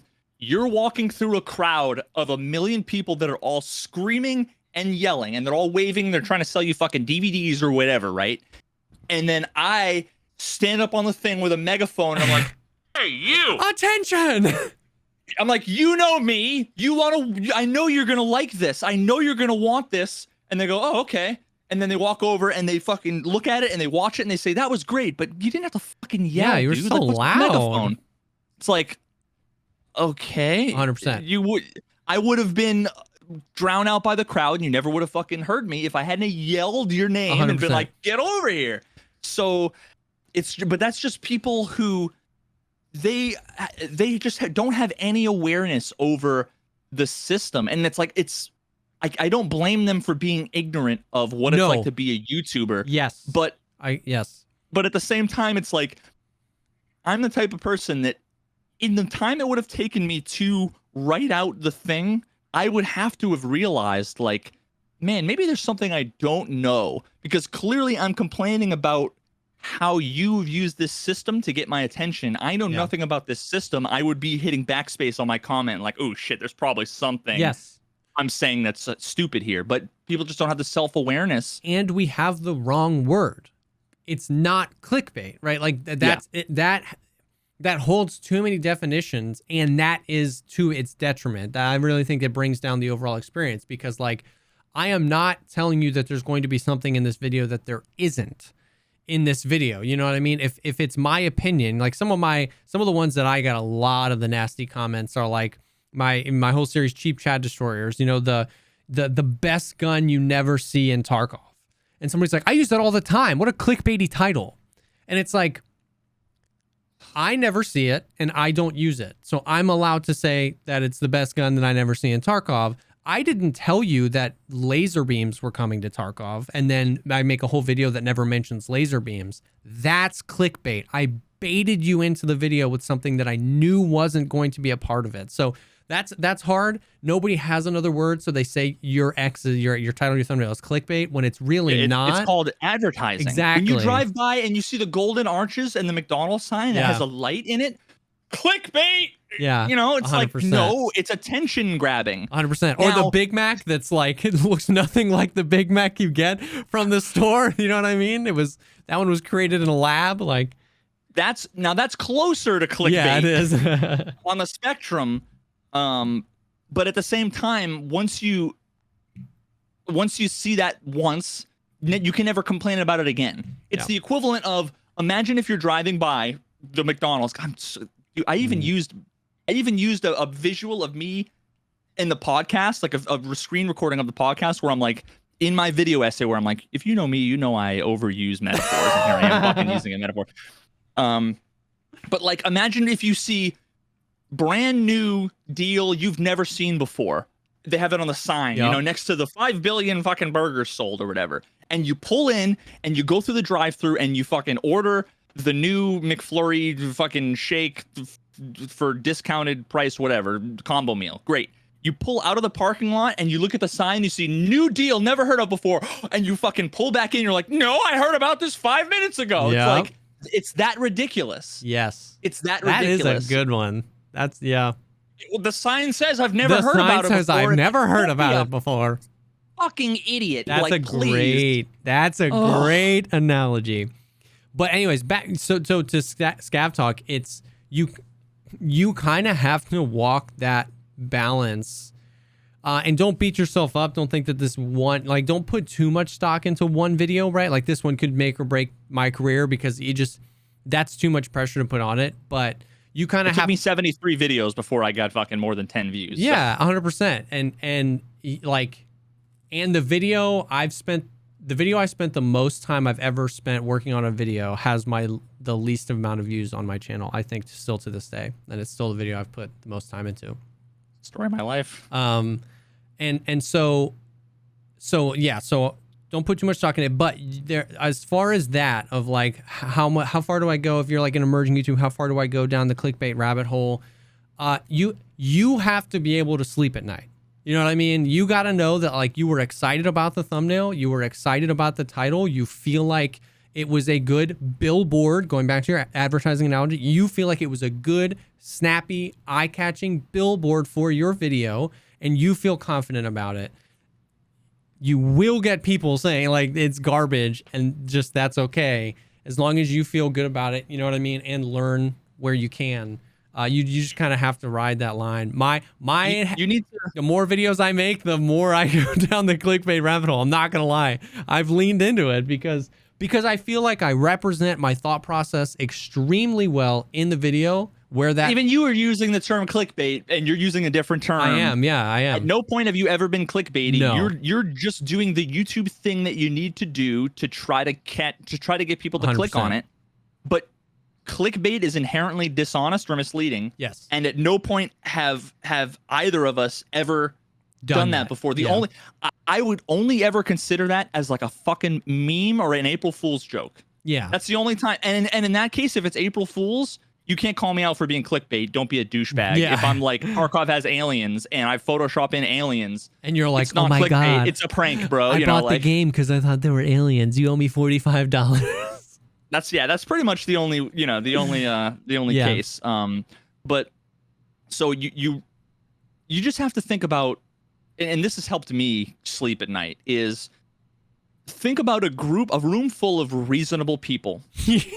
could LOL, the internet. Is it defensible, right? That you could be like, this isn't clickbait, and do you think like a reasonable, normal human beings, like, forget internet folks, like your friends in high school or something, right? Like, your fucking aunts and uncles, like, if they knew what was going on and you explained it to them, would they say it was misleading or unfair? And if not, go with it. No matter what, you're going to have people, and the people that are going to complain in the comments. 100%. But you'll probably have 80 to 90% upvotes, and all of the people that, like the video and don't need to comment on the fact that it's clickbait because it's not clickbait aren't going to say, I've never commented and said, this video is not clickbait. Great job. Yeah. The title really accurately describes what you talk about in this video. Thank you. Thank you for not misleading me in literally any possible way, shape, or form. I looked through all the tags, and none of the tags that I never looked at and didn't involve me clicking on, none of these tags are, it doesn't say Shroud or Pestily. So, thank you so much for just putting your name when you have fucking 3 subscribers and nobody knows. Thank you. And you kind of have, my encouragement would, you kind of have the freedom to go to make make a good advertisement, lean into it a little bit, because your video is inherently not a hot take, but your video, the whole how to profit is a somehow or some way going to be a comment on the economy, the loot economy, how found and raid works, like how that stuff works. It could be a game-changing philosophical summary of something that's like worth discussing. But it is like, but by it being an opinion piece, you are setting yourself up for more of the negative comments. But like Veritas said, you'll see the comments will be negative, but then everything else will be the opposite direction. It'll be like 98% like to dislike. You know what I mean? People will watch the video. It'll be good.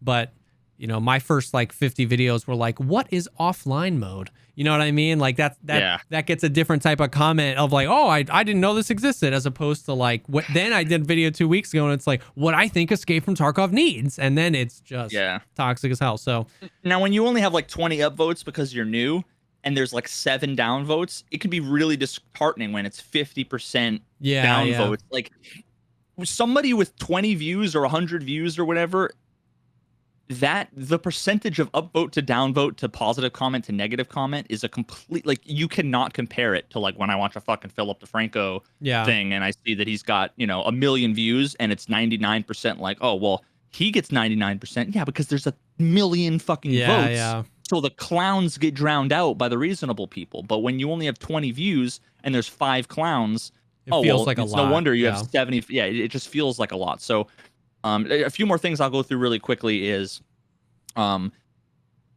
if this is something that you really want people to see and you're going to be out of, I might recommend making it like not your first video if it is your first video. There are people who make one video on their YouTube channel and it gets 1 million views. I mean, that's definitely plausible. Yeah. But just doing the first few videos, you're going to learn a lot about how to edit and do voiceover and do audio processing and make a thumbnail. So you don't want like your genius fucking piece that's going to be your best thing to be your worst video. Yeah. You know, all of my beginning videos, I mean, I feel like until fairly recently, I cringe at all of my titles and thumbnails and all the shit that I did. Even if they have 700,000 views, I still look at them like, ooh, that like I don't feel like they represent quote unquote me, even though they did at the time. But you just learn so quickly that maybe you might want to fuck around with a few videos that are maybe opinion pieces, maybe not, you know, whatever. It's something to keep in mind. But YouTube isn't going to surface your video at all unless it gets some sort of traction, and it's not going to get traction if you're a new YouTuber unless somebody shines a spotlight on it. Yeah. It's extremely unlikely that you make a video when you have like no subscribers, even if it has the most perfect title and description and tags and thumbnail. It's very unlikely that it's going to get served to enough people, and enough people are going to click on it and watch enough of it that it gets served to enough people that it would be far more likely that something like what very well could happen would happen. So this is kind of like sort of almost what you're doing, which is, but in a way, it's not shitty self-promotion and it's not spam. You've come in and you've asked other content creators a really interesting question. You've provided value and you've initiated a valuable conversation. You're not begging or asking for anything other than advice. Yeah. But now I want you to release your video so I can fucking shout it out. Right? Yeah, like, yeah. And that's the kind of thing that, like, as a content creator, people, there's this stigma around like self-promotion and all this stuff, and it's one of those things that it's so badly misunderstood because there's so much nuance that some amount of people would think like, wow, this guy's just fucking promoting his video. In no way do I get that vibe. No, this is the kind of thing that I would have done back in the day, where you have to let people know your shit is out there. And you also want advice from other people who have a platform it's literally a win-win for you to be like, hey, I want to do this video, blah, blah, blah. For someone like me is going to shout it out, and, you know, potentially that would give it the first 100 views. That would then make it so, and then a couple of people might share it, and then somebody else might put it on Reddit, and then somebody else might say, oh, I saw this video, you know, or Veritas or Jesse or Pestily or whoever watched it on their channel, and it's super interesting. What do you guys think? And then all of a sudden it gets upvoted on Reddit. That's the kind of thing that is going to make it have hundreds or thousands of views, is going to be that kind of thing. You're not just going to make a video quote that goes viral. It just doesn't. Yeah. It happens. Yeah. But it's like winning the lottery. It's not a repeatable process. I'm not going to tell somebody you're never going to win the lottery, because I'll feel like a douchebag when they're like, ha, I won the lottery, idiot. And you're like, okay, well, it still wasn't like shitty advice. You know, it was unlikely. The other 9 million people that were all watching, I was right to them, you know? Yeah, 100%. They weren't going to win the lottery. Yeah. So it wasn't unreasonable for me to have said the thing. So yeah, keep that in mind. It's just such an interesting conversation to be had about, like, self ways like of getting self promo, but also like ways of getting your stuff out there. Like I've sent DMs to streamers and been like, hey, I released a song, I think you might like it, and I send it to them like privately, but maybe while they were streaming, not in hopes that they would play it, but it's like, it's also a possibility that, like, yeah, just send it over and maybe I'll listen to it. And then they listen to it, and then everybody's like, what's this song? Yeah. You know, it's like, you're not donating $1 and having the text to speech be like, yo, God, everyone check out my, like, that is on one, that's on one end of the spectrum. And there's a whole bunch of things in between. You know, what you did is fucking perfect. Yeah. So yeah, kudos. But then also the last piece of advice I'll give you is watch my video essay on making video essays that I will be releasing probably tomorrow. Yeah. Because that is literally everything. Like, when people ask, like, hey man, you know, what advice do you have to give me for Tarkov? I'm like, watch these 3 videos, because I spent the time to, like, perfectly form and condense everything to where I wasn't just rambling for 20 minutes like I just was. It's, you know, so I would say keep a lookout for those videos. I made the video essay series in a way that I think will be really interesting for and helpful for content creators who want to make any kind of content. It's not just video essays. Yeah. It's how to be successful in your soul, you know, quality wise, making unique content. It's not about how to get 1 million views, how to make $1 million. It's how to make something quality and make something that you can be proud of.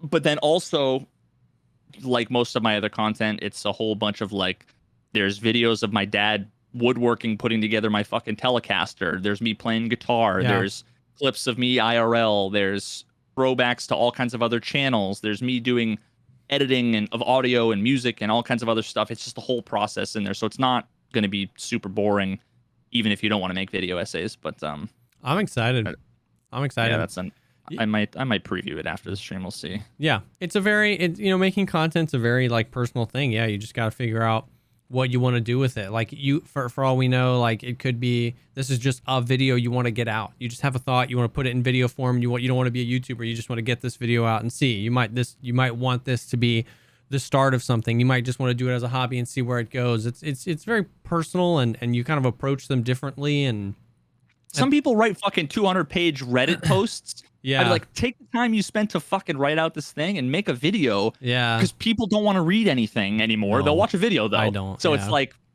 you know, whether you want to be a YouTuber or not, if you just want to use this platform, I mean, yeah, if you just want to make something good and you want advice, then I think, like, my series will be perfect for that. I can't promise you'll get views from it, but you will get your message across. Yeah. And if you do it, send us the link, because I want to fucking watch it, and we'll sure. probably talk about it. And that's at least 7 views. I mean, there's at least 7 solid views there, and maybe 3 or 4 likes. I'll hit refresh on the page a few times. Yep. Cool. And I think there's a bunch of stuff I talked about here. I'll save a few of these for another episode. But the one thing I want to talk about, a whole nother conversation. Oh, what number fucking 6? Yeah, no, that's a rabbit hole I don't want to go down. But the rabbit hole I do want to go down is I discovered, and I'm fairly certain this is another one of those like almost like DJ Peach Cobbler-esque, like lockpicking lawyer. Like I think this channel was just all the comments were like 3 days ago. Like I just binge watched all these videos. Like I'm pretty sure that like somebody came up. Okay. I don't know. This I feel like this channel. I'll have to look at the stats. I feel like this channel has definitely got some algorithm love. But it's called JCS Criminal Psychology. Veritas. Would it blow your mind to see that 2 days ago I watched the "What Pretending to Be Crazy Looks Like" video? It got served to me too. 600 times I saw that thumbnail and I was like, fine, I'll watch it. And I saw that in the notes and I was like, I was like, JCS Criminal Psychology. That sounds super like, have I heard that before? And I just now moused over. Sounded like a fucking college course. I'm like, what? I just watched that video. And I've gone through and I've watched almost all of the videos. So 36 million views 2 weeks ago. Yeah, it must have been. I mean, all the videos have millions of views. 10 million, 9 million, 8 million. I wonder how many of them might be recent. They only post a video like once every like 4 apparently or 5 Ms. months. Kif, Hassan, XQC. So the question though is, are all of these people watching it because he's blown up, or did he blow up because all these people are watching it? Who the fuck knows? This is actually, see, now I want to add this to my. I want to do like a investigation on some of these viral things to figure out what was the cause. Like, yeah, I'm putting that in my to-do list because it's actually I think kind of a really interesting thing, because you could figure that out with analytics, like, and mentions on Google, like who was the first person to mention this thing? Yeah, you know, were all the mentions 3 days before it got this huge spike, or were all the mentions after the spike? Okay, well then what was the spike? You know, whatever, and you can start to look in Wayback Machine and stuff. Video essay series. Okay, yeah. I'm gonna put this down because I want to talk about shit going viral. So this channel it's narrated by like a dude who you'd think would be like on the History Channel. It's just like a very dry, like you think he would narrate like high school physics. Yeah. Like educational videos. But sometimes he just interjects amazing fucking commentary that's hilarious. He's at one point he says something like, and then this girl does something and then does a perfect imitation of a seal leaning over some rocks or whatever, and it's like, what the fuck? And then you see the girl goes up to the thing like this, and it's like, and he overlays a picture, and it's like fucking spot on. Like he just says it so deadpan. But it's essentially, he talks about criminal psychology. Yep. But and the videos are all between 15 minutes and 2 hours long. So you've only seen one? I've only seen one. Mm-hmm. Okay. All of these videos are like, what the fuck? They like, keep totally coming up blow now my mind. after I clicked on his one and watched the whole thing. Yeah. So the only way, I guess, to explain it is let's just, we can talk a little bit about what pretending to be crazy looks like if you want. Because that's just like one example. I mean, it's one of those things they're all so different and interesting. Yeah. It's like each one of them is like Making a Murderer season 1 in and of themselves. So like how long could I fucking explain? So the first one is what pretending to be crazy looks like. And it starts off with a hidden camera video inside of like a police interrogation room. And you see a guy sitting there and he just looks like a normal fucking dude. But apparently you find out that like he stabbed his mother to death for like telling him to like move out or something. Like holy shit. That one, that most recent one, the pretending to be crazy, he's the one that like he did like a mass shooting. Well, no, but so they have 3 or 4 different examples. Oh, So all yeah. of his videos, it shows you a lot of contrasting elements. It's like about one person, but then you're totally right. He prefaced it with similar stories to show context. Yeah. Yeah. So there's 3 major people he talks about, and it's all of these videos are basically like true crime. They'll show you like surveillance camera footage, but most of the time it's police interrogations. Yeah. And figuring out if people are lying, their body language, the things that they say, what they say, because we have the benefit of hindsight of we know this person did this and this and this. So they talk about the way that the cops, like we all know good cop, bad cop, but like to see it in action. Yeah. In the specific ways that people do it and then how they do it. And it's really so fucking fascinating. But it opens up with a guy who stabbed his mother to death.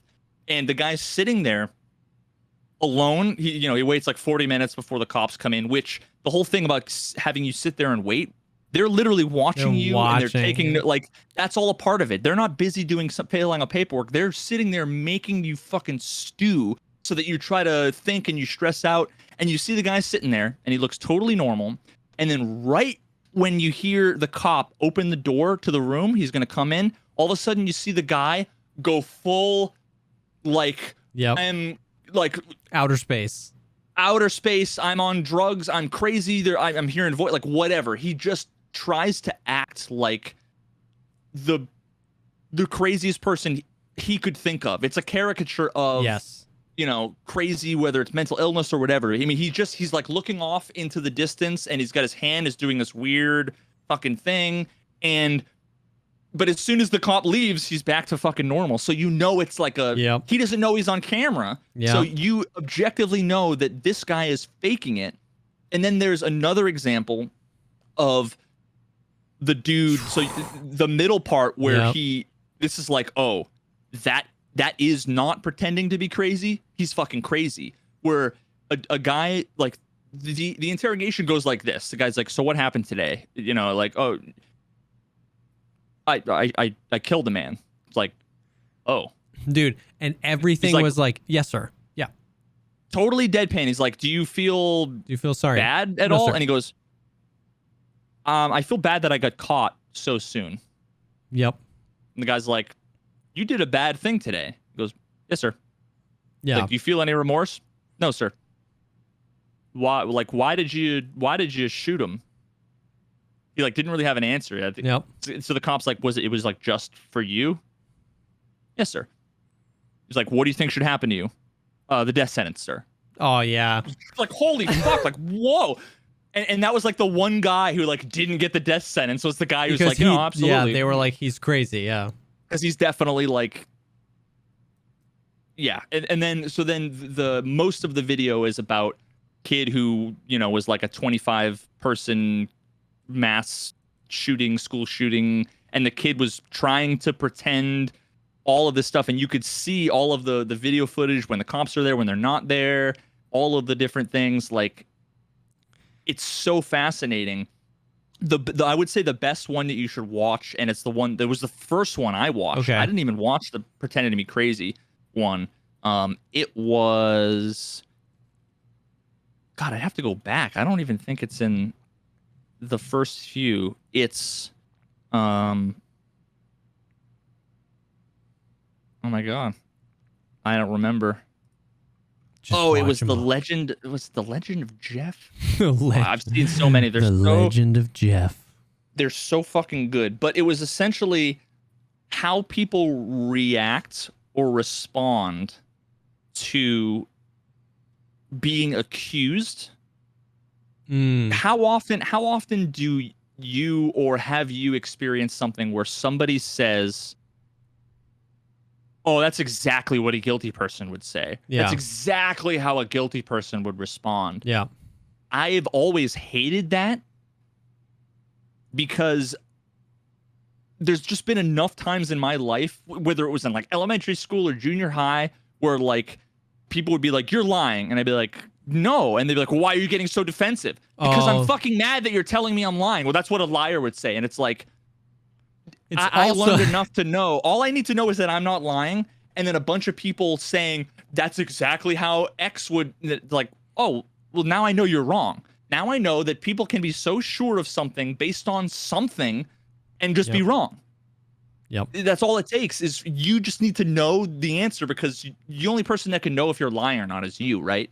Everybody else on the outside has to kind of make up their mind. So the interesting thing was they show there's like three examples where one of them, like, the guy's guilty and he goes through fucking everything, denial, all this stuff. And then there's two where the guys are both innocent.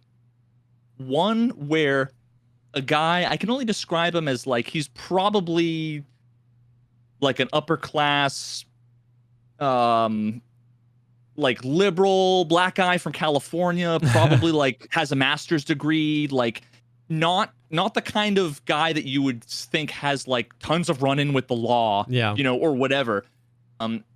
He gets like arrested for like burglary or something, and he's just like chilling there like a normal guy, he's fucking got his like TiVo sandals on and whatever. Yep. And the cop is like, we know you did it.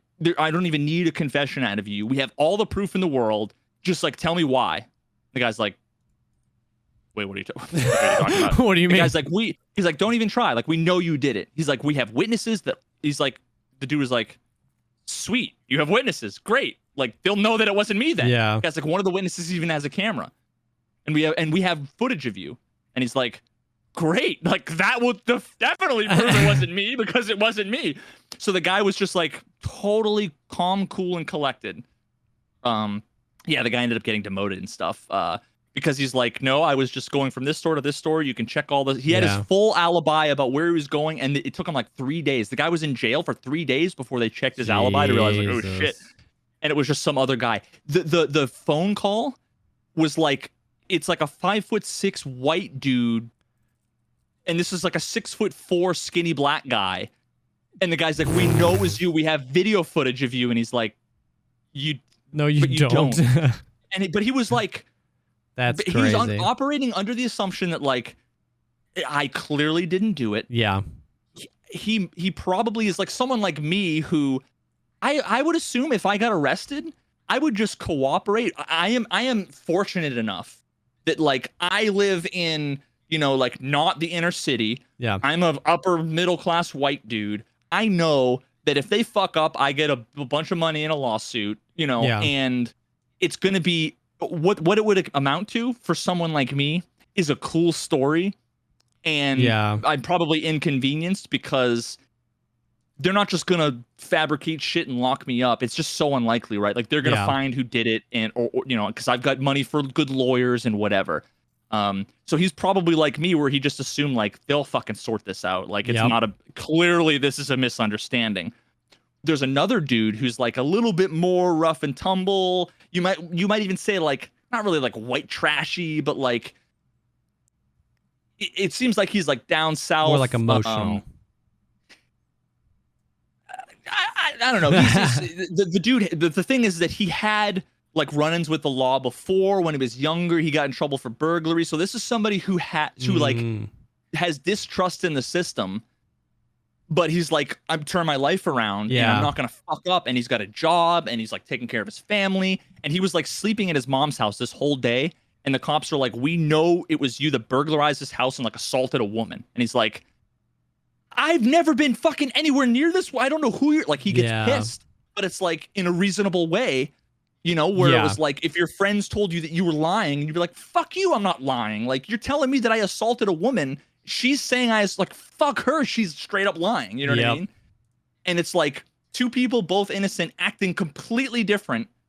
Half the people would say he's guilty. Half the people would say he's guilty. And it's just interesting to see, like, it's not cut and dry, but there are things that you can maybe tell, whether it's body language or whatever. That's what this whole YouTube channel is about. It's so fucking good. Crazy stuff. You need to watch all these videos, and it's all like multiple murders and homicides. The whole Casey Anthony case, which I heard about for years but didn't know anything about. The thing is called There's Something About Casey. It's an hour and 8 minutes long, and it's like, holy fuck. And this chick, 10,000%, like as sure as you are that the guys in Make Me Murderer Yeah. didn't do it, she absolutely killed her kid. Yeah, for sure. That all happened in Florida, and right? she got off. And she got off. Yeah. I remember Like- that was a huge thing because I lived in Florida at the time, and yeah, that was crazy. That stuff was crazy. Fucking whack. But yeah, there's so many good videos, and they're all interesting, fascinating, funny. Some of them, one of them is actually, it's called The Case of Andy B. That one's about like a Vietnam veteran who like PTSD, and it's actually really tragic. Like it's one of those things, like he guns down an officer and then ends up getting the death penalty, and like at the end you feel bad for the guy because Yeah, that's a complex situation. Yeah. yeah, it's That's cool. yeah, it's worth watching all of the video. I've watched all of them, haven't disliked a single one. They're all fucking awesome. So JCS Criminal Psychology, everybody will make that shit go more fucking viral than it already needs to be. I wanna watch more of those because I was just the other day I watched the Pretending to Be Crazy one, and I was like, this is wild. This is wild. I watched Tenet. Okay. It was so good. Yeah.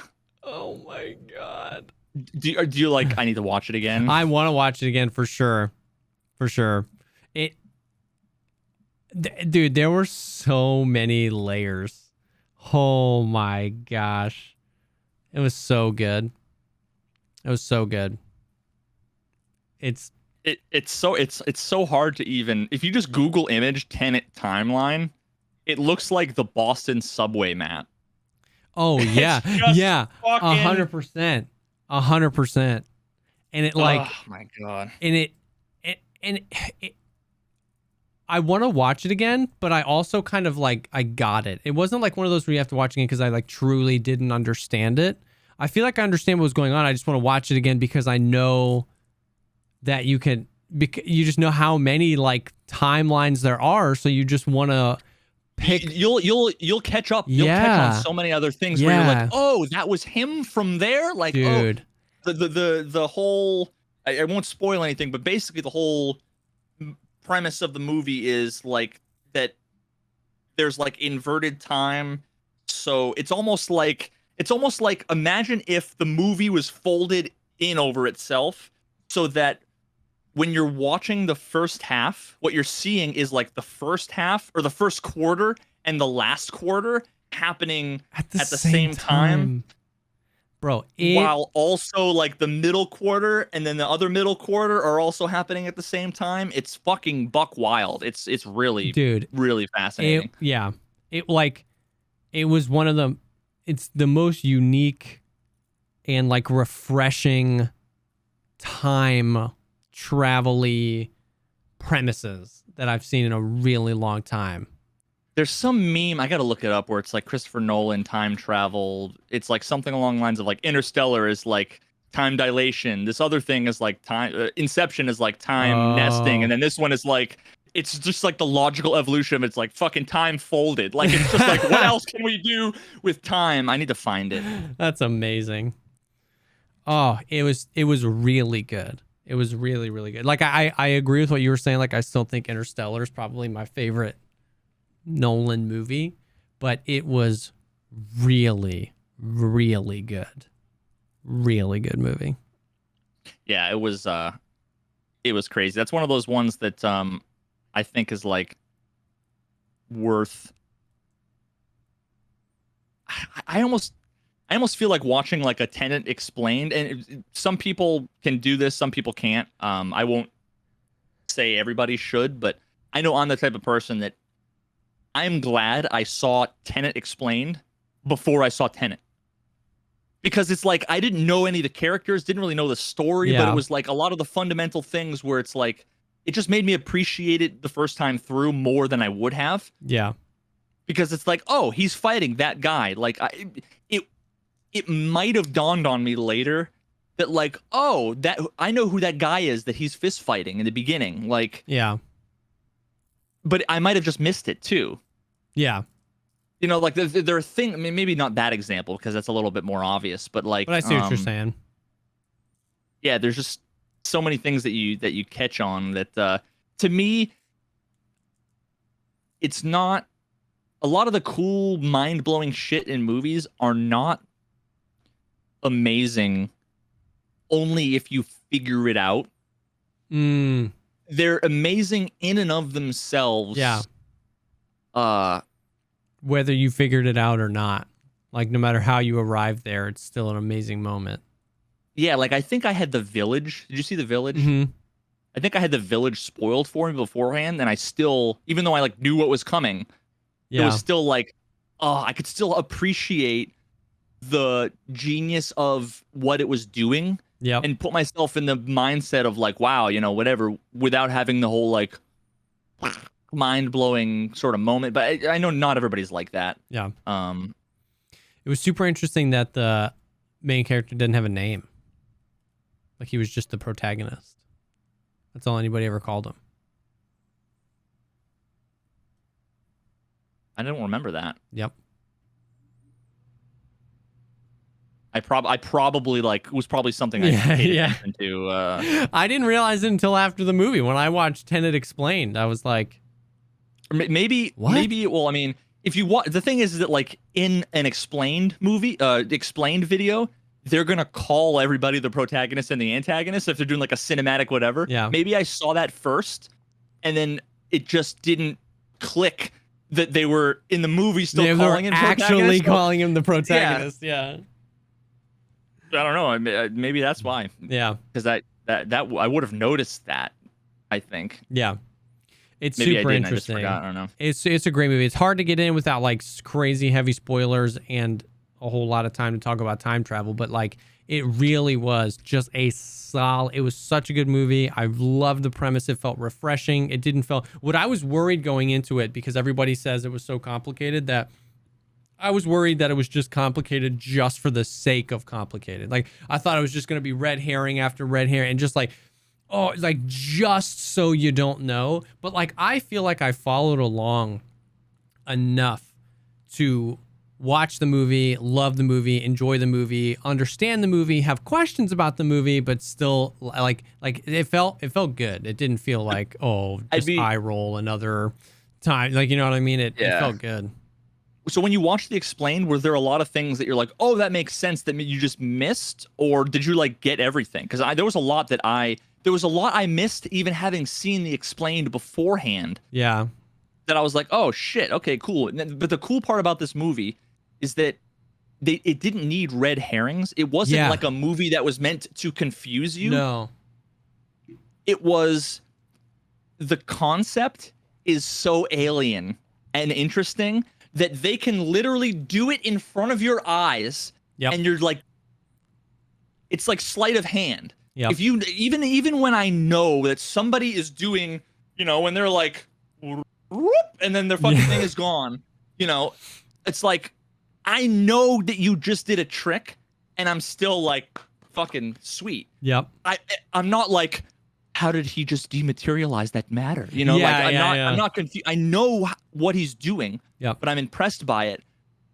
There was nothing about that was like meant to confuse you, or it wasn't like The Sixth Sense where at the end you're like, whoa, you know what I mean? Exactly. It was just like, oh, all these things that they've shown me this whole time. Yeah.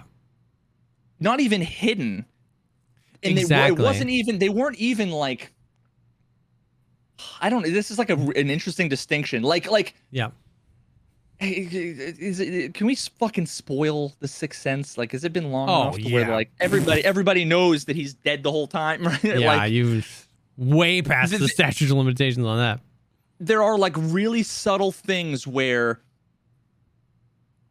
nobody like talks to him or looks at him like throughout the movie. Like, but you just think like people are ignoring him or whatever, or that he's talking to himself, or like maybe they're upset with him. Those are things that like, they're kind of hints that later are that you'll be like, oh, 100%. But that's different. Yes. Than when like two guys are in a fist fight and you don't know who the first guy is, and then like later on you see it from the perspective of, and it's like, oh, what the fuck? Like, I don't know. It's just, no, for sure. It's like, it's similar like the Book of Eli, Like, did you ever see that movie? Oh yeah. One of my Okay, so favorites. like, spoiler alert, it's been a long time since that movie too. But like, so you find out at the end he's blind the whole time, and the very first scene of the movie is him like running his hands over everything, like, you know what I mean, and walking around. And it at first, when the first time you look at it, it's just like this super stylized, like, cool thing. And then, but when you watch it again, you're like, oh, like that was telling me without telling me. When he's like, I smelled you from a mile away, Yes. where he's talking, he's like, oh, he literally smelled them. Like, he's not saying they smelled bad. Yes. That's his main sense of fucking, They're, you know, like, they're telling you these things, knowing that you'll never know until the end. And then when you come back, you're like, oh, stuff like Tenet is like, it's not, at no point in the movie is it's the not a hidden movie mechanic. telling you something and expecting the audience to get it or not get it. Christopher Nolan just drops you in the middle of it. And I think that's the He's like, distinction. this is time travel. The whole That's point of the movie is distinction. like, there's no expectation for the audience to figure anything out. As far as Christopher Nolan's concerned, there's nothing to figure out. You're just showing up late to the party and putting the pieces together as you go. There is I called it early. Like, there's no, oh, well, exactly. No red herring. The protagonist it's just from the beginning happening. is like the protagonist from the beginning is like, okay, you don't know. I mean, they're in the same spot as we are. You don't know how this time travel shit works. We're going to explain to you how this is time travel. We're going to be inverting time. Shit is crazy. And you're like, okay, like, you're not, it's not a riddle or a crazy gotcha. It's like, you have to kind of figure out what you're looking at, you know? Yep. It's almost like learning how physics works.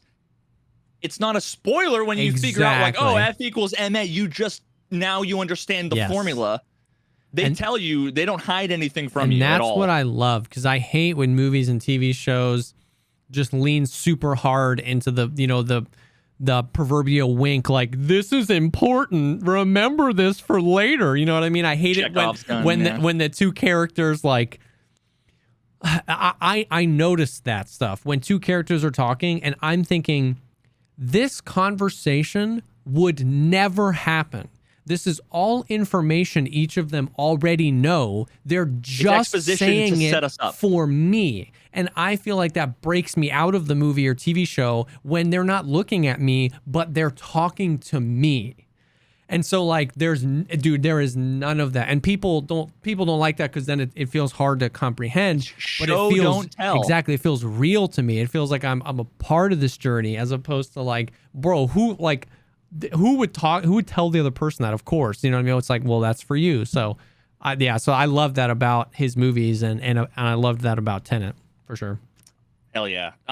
So the one last question I want to ask, I sent you a link to a video. Didn't know if you get a chance to watch it. I did watch that video. The scene breakdown?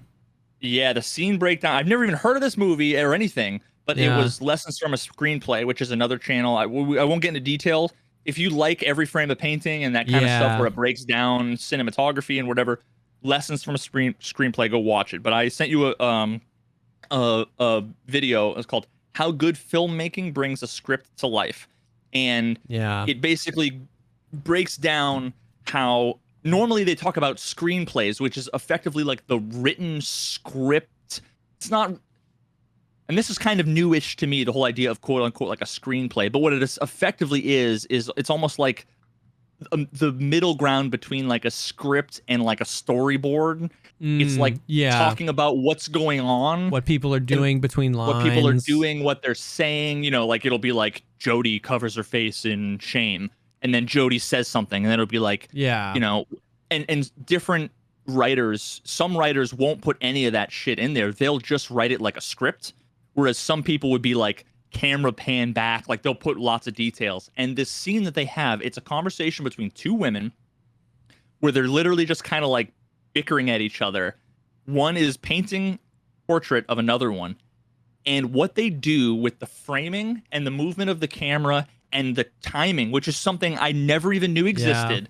The whole idea of not tempo, but not cadence. Like basically it was tempo. tempo. you can literally see like they have like the blocks broken down at the bottom of the timeline, like you were looking at it like in Adobe Premiere, where it was like when they cut back and forth between person A and person B, and it's like person A, person B, person A, person B, and then all of a sudden person A, and then person B, and then it's like, oh, okay, like you would think that would be inconsequential, but when someone says something, and the camera stays on them and they're silent, and then it pans back, and then someone enters the frame in the right amount of time, and then says something, and then when they turn back and walk out of frame, the camera stays back, and then it goes to the other person, and when it was short angle is wide angle. It's like you get a total crazy sense of like, wow, you feel this whole power dynamic struggle. It's one of the most fascinating videos I've ever seen. And what the biggest thing it did is it made me realize that 98% of film and cinematography, I don't even know. They do it without me even fucking knowing it, and now I need to know it all. And it's what I found fascinating about that was like the reason she took so much care into writing that screenplay that way was because the decision to make that entire movie without a score. No music, which is the music is usually provides the tempo. Yeah. So the tempo and the emotion and the like you could watch that video you sent me and the Marvel Symphonic Universe and just have such a crazy fundamental understanding of like how much in addition to the actor or actress helps and plays a part in conveying emotion in a movie. How the soundtrack can do that in Every Frame of Painting's video, but then in this video, how the blocking, the camera movement, how silence can do it, how, you know, if somebody's going to walk, having them walk an odd number of steps helps to add with tension as opposed to resolution. Like, imagine panning in close to somebody who says something sad, and all of a sudden you hear like, on a fucking violin. Like, the violin, you just bought me 20 sadness points for free. Yes.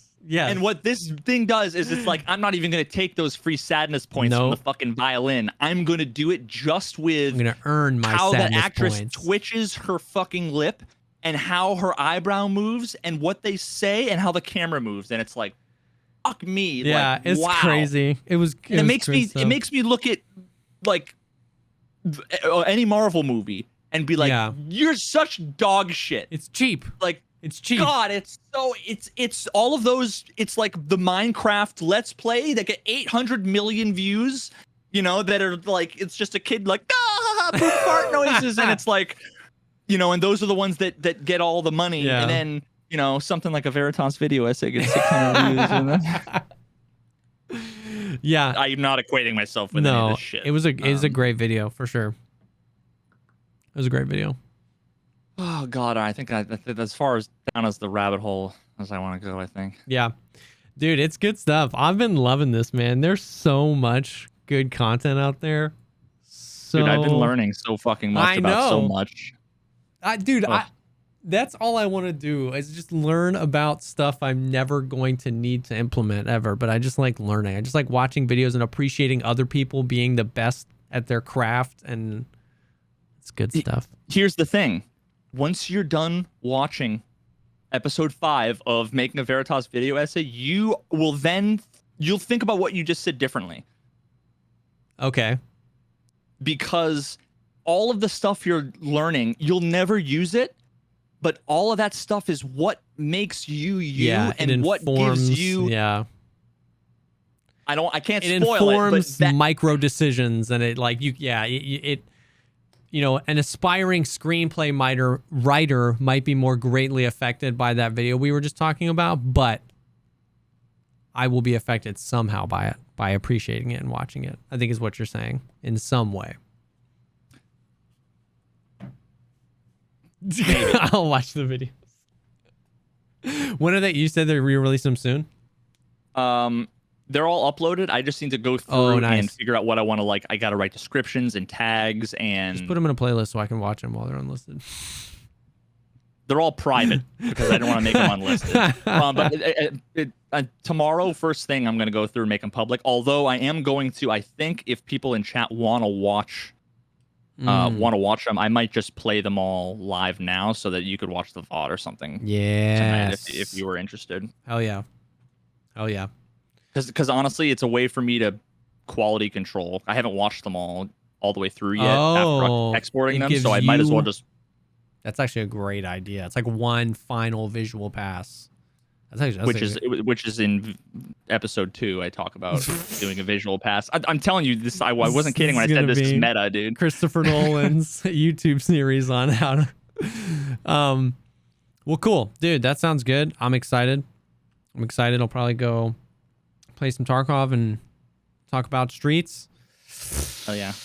Yeah. So thank you guys for hanging with us, man. This has been good stuff. We finally got a little taste of some Tarkov news. It's exciting to know that next week we'll have more to talk about because they'll be talking about something on Sunday. But it has felt really good having all this other stuff and being able to just talk about content as a whole. The viewer messages, yeah, anybody listening or live right now, you can head to our Anchor link and drop those messages with either questions like Scav Talk did about content or anything that you think we would like to see and discuss and break down. Love those or leave those messages because we're listening to them and it has led us down countless amazing rabbit holes already in just a few weeks. So that's been dope. So thank you guys for hanging with us. It's a weekly show. We'll be back next week. It'll be live on YouTube and all the podcast platforms early next week. And yeah, we'll see you next time. Peace.